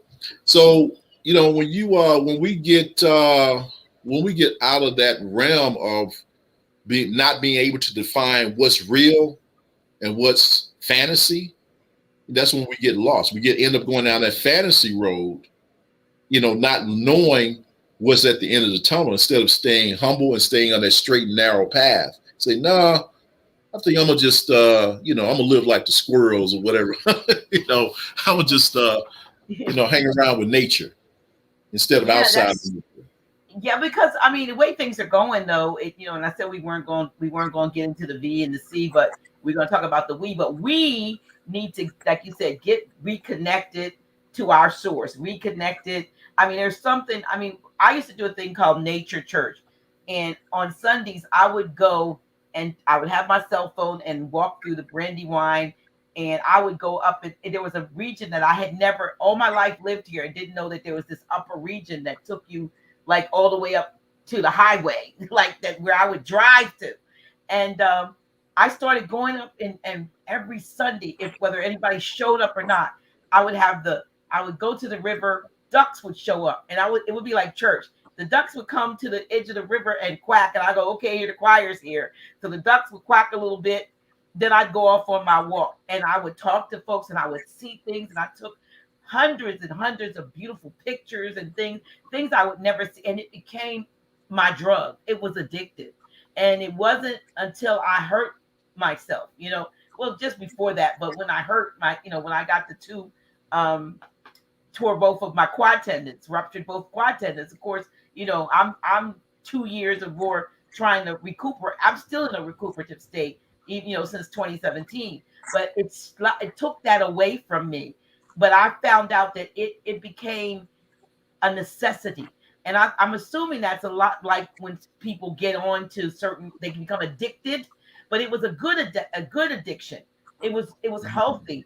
And I felt like I was more in my element because I had become so accustomed to all of the trappings, everything electronic and everything, except for the phone that was helping me share with the world.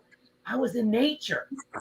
And you don't know how good it feels until you actually get out there. Most of us live in concrete jungles. Everything that's, we have in this area where I am within, 6 blocks of the one of the most beautiful parks probably in the country. And so to be able to do that and get back into that, for me, it felt better than going to when I had the church in the morning and standing in front of those people preaching every Sunday. I called it Nature Church. And nature was ministering to me. Exactly. That makes sense. Yeah, I would that people would, if they have the opportunity, that there's something close to them where they can actually go and take their shoes off and put their feet in the ground and ground themselves and hug a tree, see the scrub. I mean, I'd never seen a chipmunk. I thought Alvin and the Chipmunks were what chipmunks look like until I saw a real chipmunk and took a picture of it. Little teeny thing. They're not even big. You know what I mean? But I'm saying I saw things in the woods that I would never. I have never seen the things that I saw. And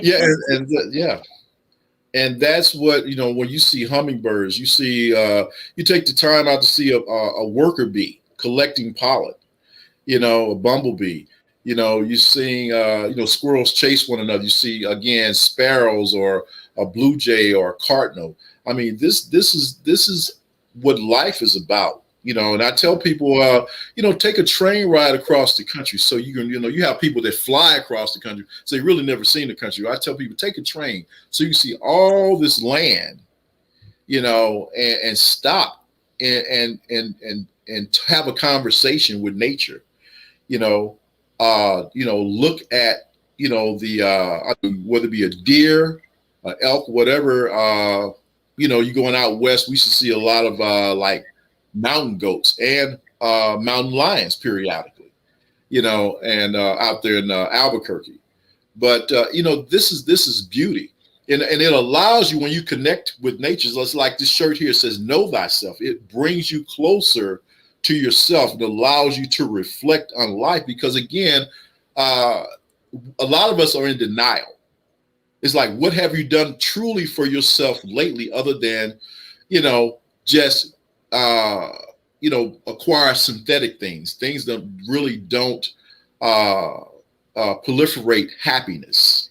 Are you you can have wealth, but are you really happy? What have you done for a child, for a offspring, a young little boy, a little girl lately? What have you done for a senior?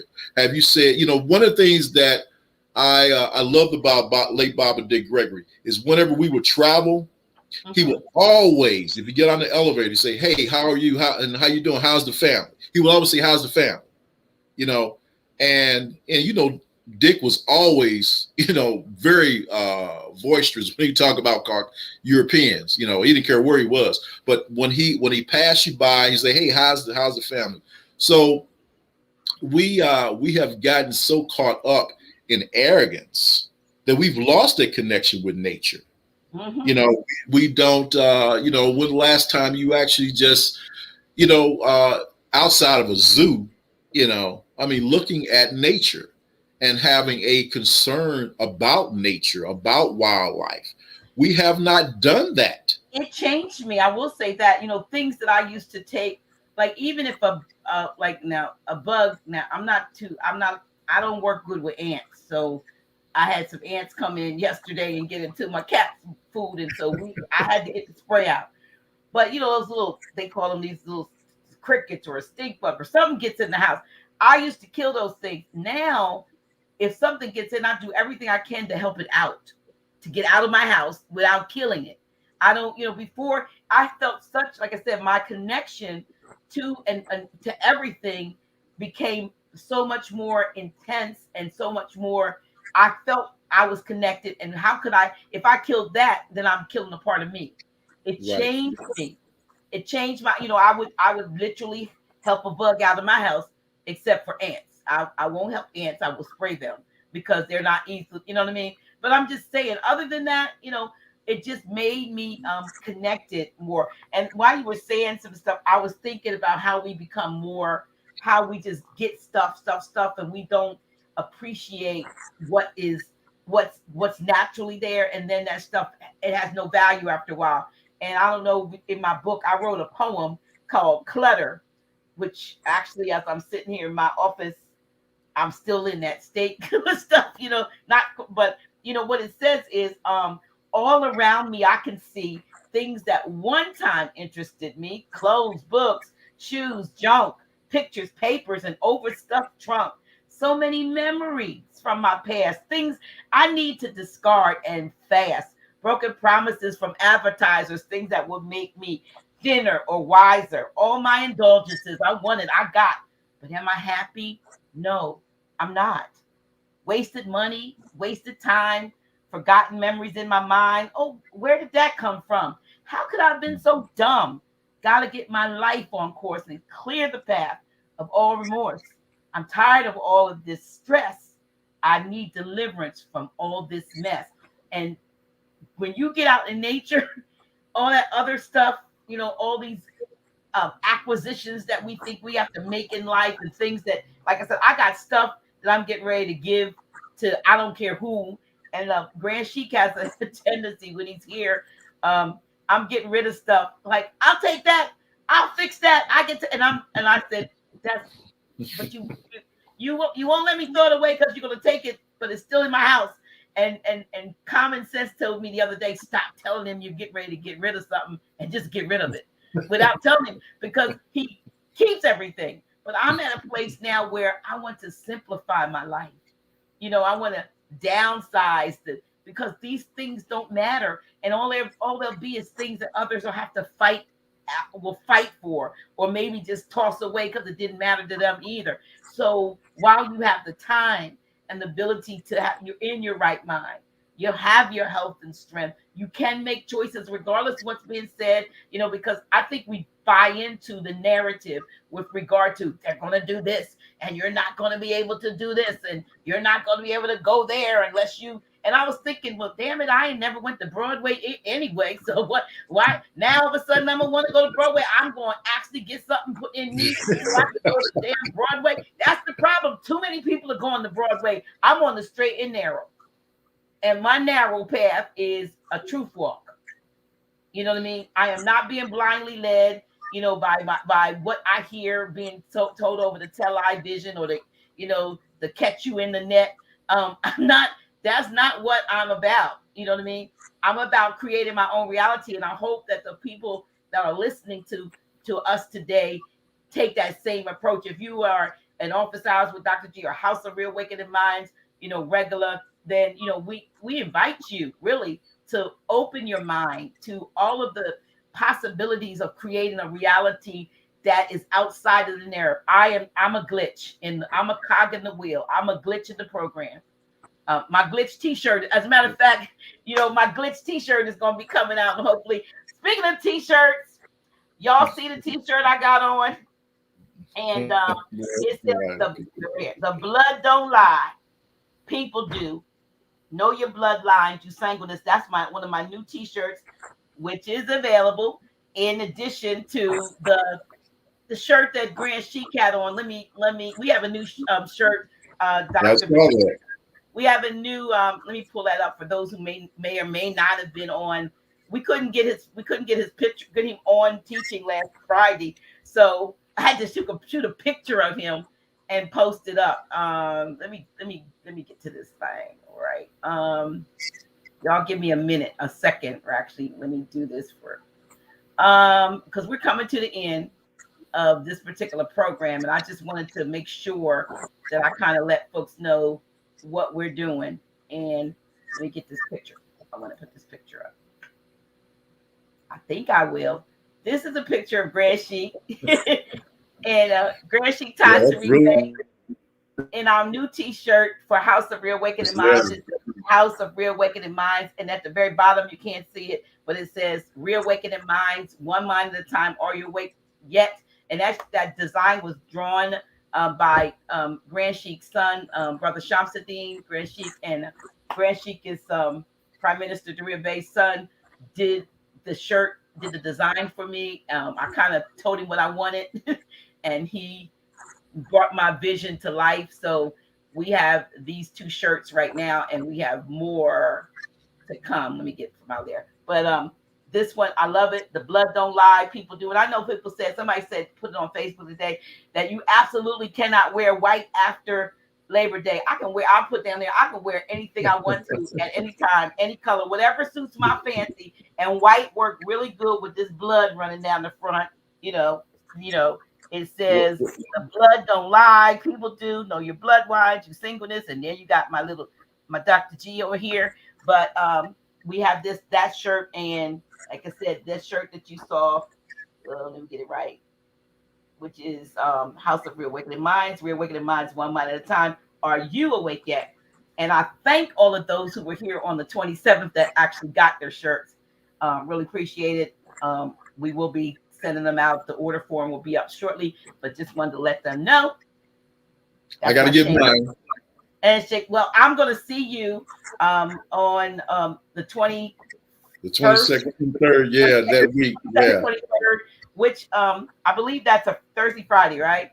Which is Thursday, Friday, which, just to let them know, Grand Chic is not going to be coming on that third Friday, because we are going to be an industry show with the good doctor and Sister Cynthia L. So we kind of will do a fourth Friday that we normally don't do in place of the third Friday. So just giving y'all a heads up on that.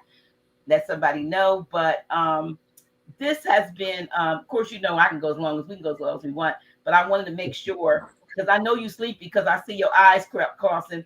I was sleepy earlier.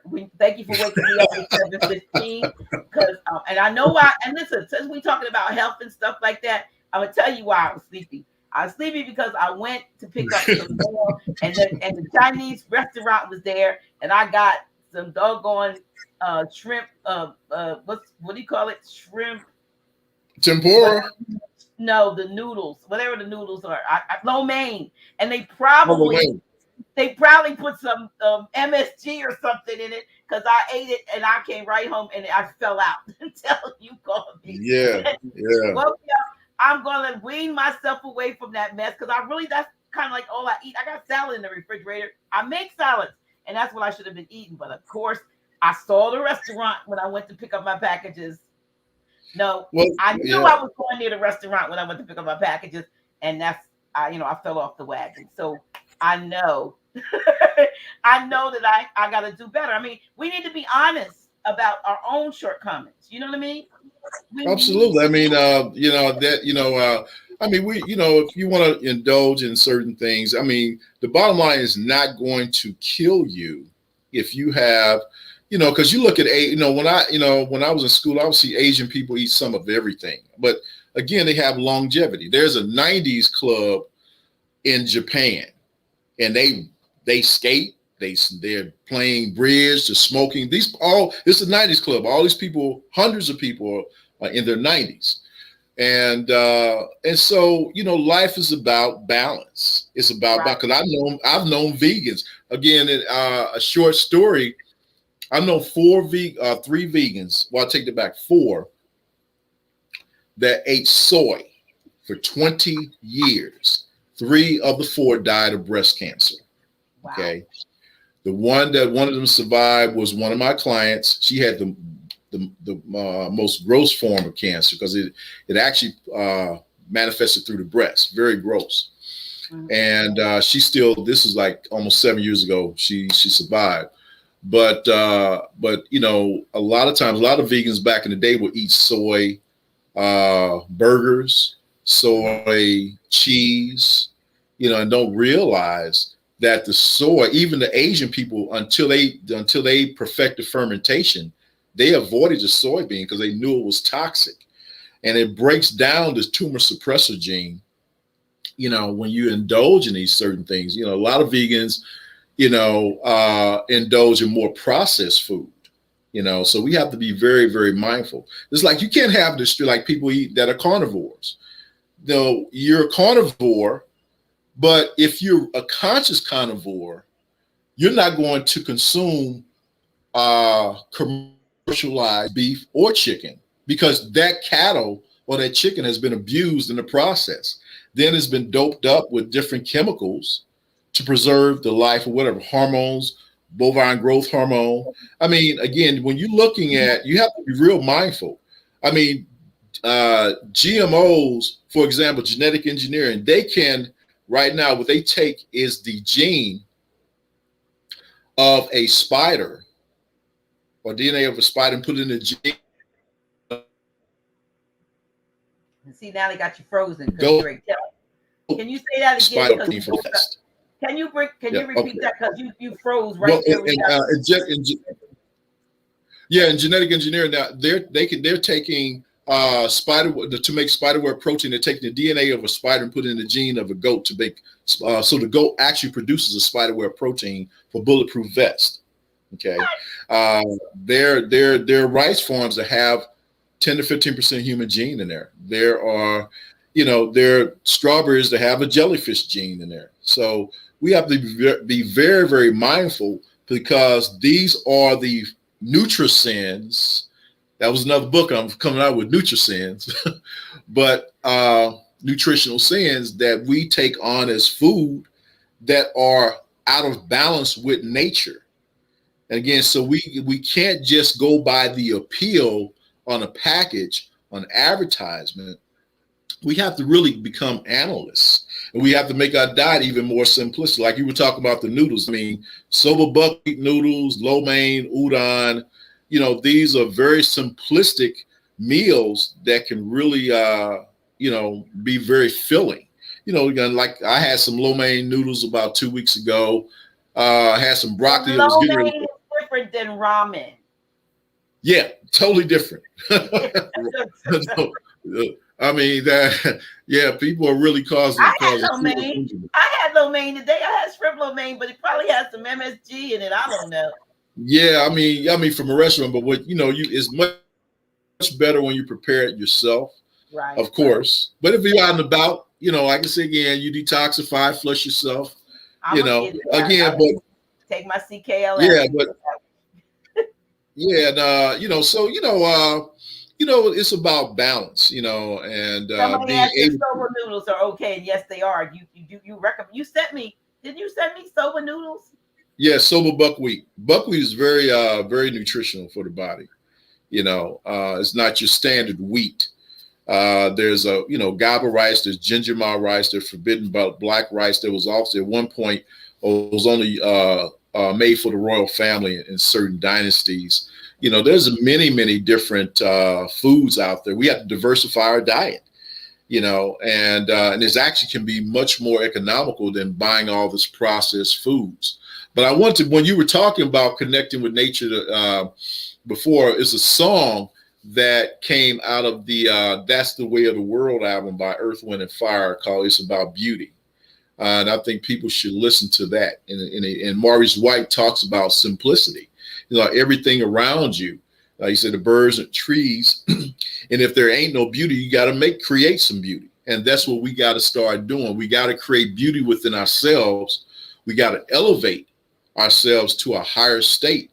And so we can pass around the love. And when you have that type of connection, you start to, the fear starts to dissipate, because when you're in harmony with nature, you have no fear. True. Yeah. Yep. Listen, in answer to the question about tickets for the next event, because our next event the date is set October 29th. And we don't have the tickets yet because Dr. Grand Sheik and I are working on our specifics. We think we have a topic, and so we're trying to get some folks that we want to be there to, who are going to speak on the topic that we're talking about. So they will be out soon. And on the 30th, I do apologize. The next day, we are having another event, which one of my spiritual daughters is working on. We'll have what do you call it? It's a holistic. It's going to be a holistic fair. So we'll be. I'm not handling that. She's handling it for me. So Nefera, I saw where she put it out there. So I'm not sure if the folks the vendors and folks that are coming, mostly she's from the Brooklyn area. So I don't know if folks are coming from Brooklyn or people in, other people will get an opportunity to vend at that, but it's going to be a holistic, it's a fair the next day.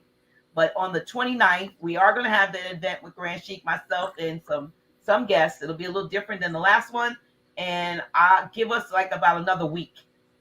Give us another week to get the ticket information out. And it will be, I think we're going to limit it to a few less than the last time because we want folks to be comfortable. Although we think it'll be a little cooler in October than it was in August. But I really appreciate each and every, everyone that came. It was amazing. It was wonderful to see all of the folks, and look forward to seeing those again, or those that didn't get a chance to get there. So give us about a week and the ticket information will be out. All right. So thank you for everyone who participated. I'm not sure if we are on, something happened, looked like to the Facebook for some reason.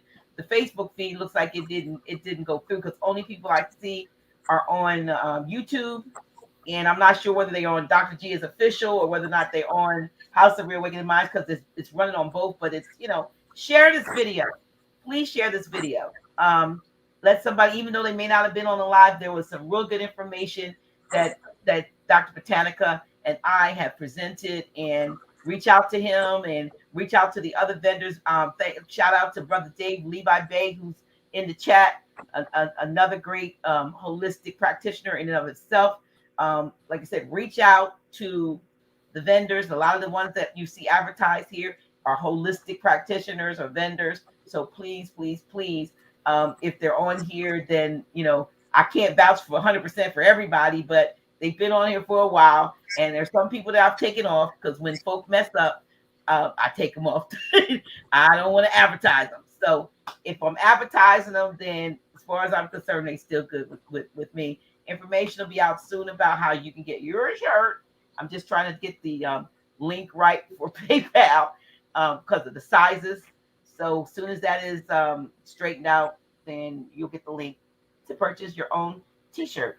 I know you're gonna want this one. I know, but this one, I love this. Expedite mine. The blood don't lie. People do. Know your bloodline. This came to me like about a year ago. So it's so good to see it on a shirt. You know what I mean? Maybe I'll put it on another color. So for those people who don't wear white after Labor Day, maybe we'll put it on another shirt. But I think it looks good on white. Thank you. Thank you. Let me see. Much gratitude. Yeah. All right. Listen, I don't know. Any final words for you? Because I know you're out of town, and thank you so much for being out of town and still coming on doing this. I love it. I mean, again, it's always I was invited to speak. Matter of fact, there's quite a few seniors that were 60 plus, and it was a beautiful outing, and we did some qigong, and we did a lot of things. We talked about diet, got a lot of questions, a lot of response, some grandchildren were there and things like that. But yeah, that's, this is our duty, this is what we were put here for, and our purpose, and to continue to disseminate good information. And because it's unfortunate, there's not a lot of health practitioners that have a lot of integrity, like myself, Brother Dave, and those who are familiar with Brother Dave. Has a lot of integrity. His heart and soul is into his practice, just like mine. So, and just like what Grand Sheik tries to do is disseminate good, honest information, and this is what we do. This is what we're married to this, and divorce is not an option with this, so this is a lifetime. Yes, it's good. I appreciate you all, like I said, and stick with us, send me suggestions. If you have connects with folks that you would like to see on the show or on my other channel, please, like I said, I'm working on it. That's more my holistic channel specifically, but I want to get, I'm trying to get a lineup. I'm trying to get folks to come on and give you quality information, because as Dr. Botanica says, we do this not because, it's not a business for me, and for most of us, it's a passion, and it's a compassion. Yes. It's a compassion, and when I say compassion, I'm talking about because I'm compelled to do this. And so just know we love you and appreciate you. And the theme song is coming. We out because we tired, but So, okay. All right. I appreciate. I'm gonna I got yoga in the morning, but I'm gonna get back to my qigong with Dr. Love, because when I saw my girl Deborah Smith the other day on Saturday, I was like, "Look at you!" She said, "I'm doing qigong." She's on it. She's on it. Yeah, she's on it. Look, I got to catch up with my sis, so that's encouragement. But thank you all so much. Until next time, this is Dr. G with my brother, Dr. Botanica, and we out, right? Peace and be well. Peace and be well and be safe and be smart. Yeah.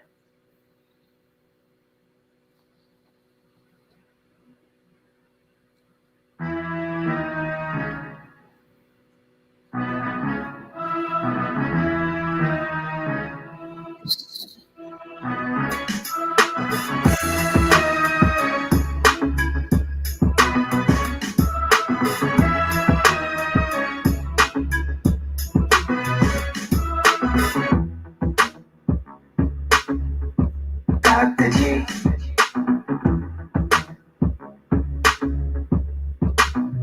Really? Oh shit. Yeah, that's me. Dr. G.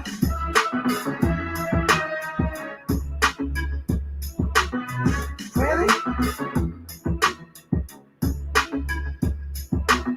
Oh shit. Yeah, that's me. Dr. G.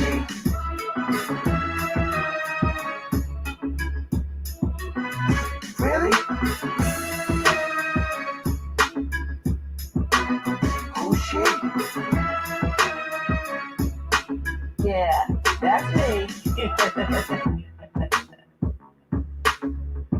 Dr. G.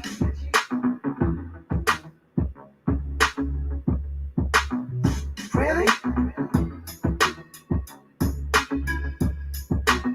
Who's she? Yeah, that's me. Dr. G.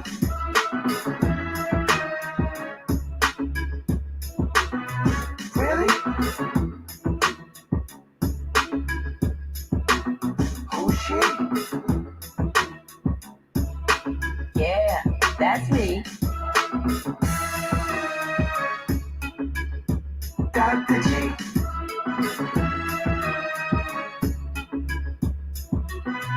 Really? Who's she? Yeah, that's me.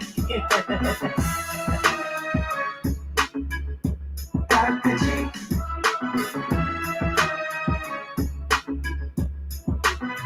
Really? Who's she? Yeah, that's me.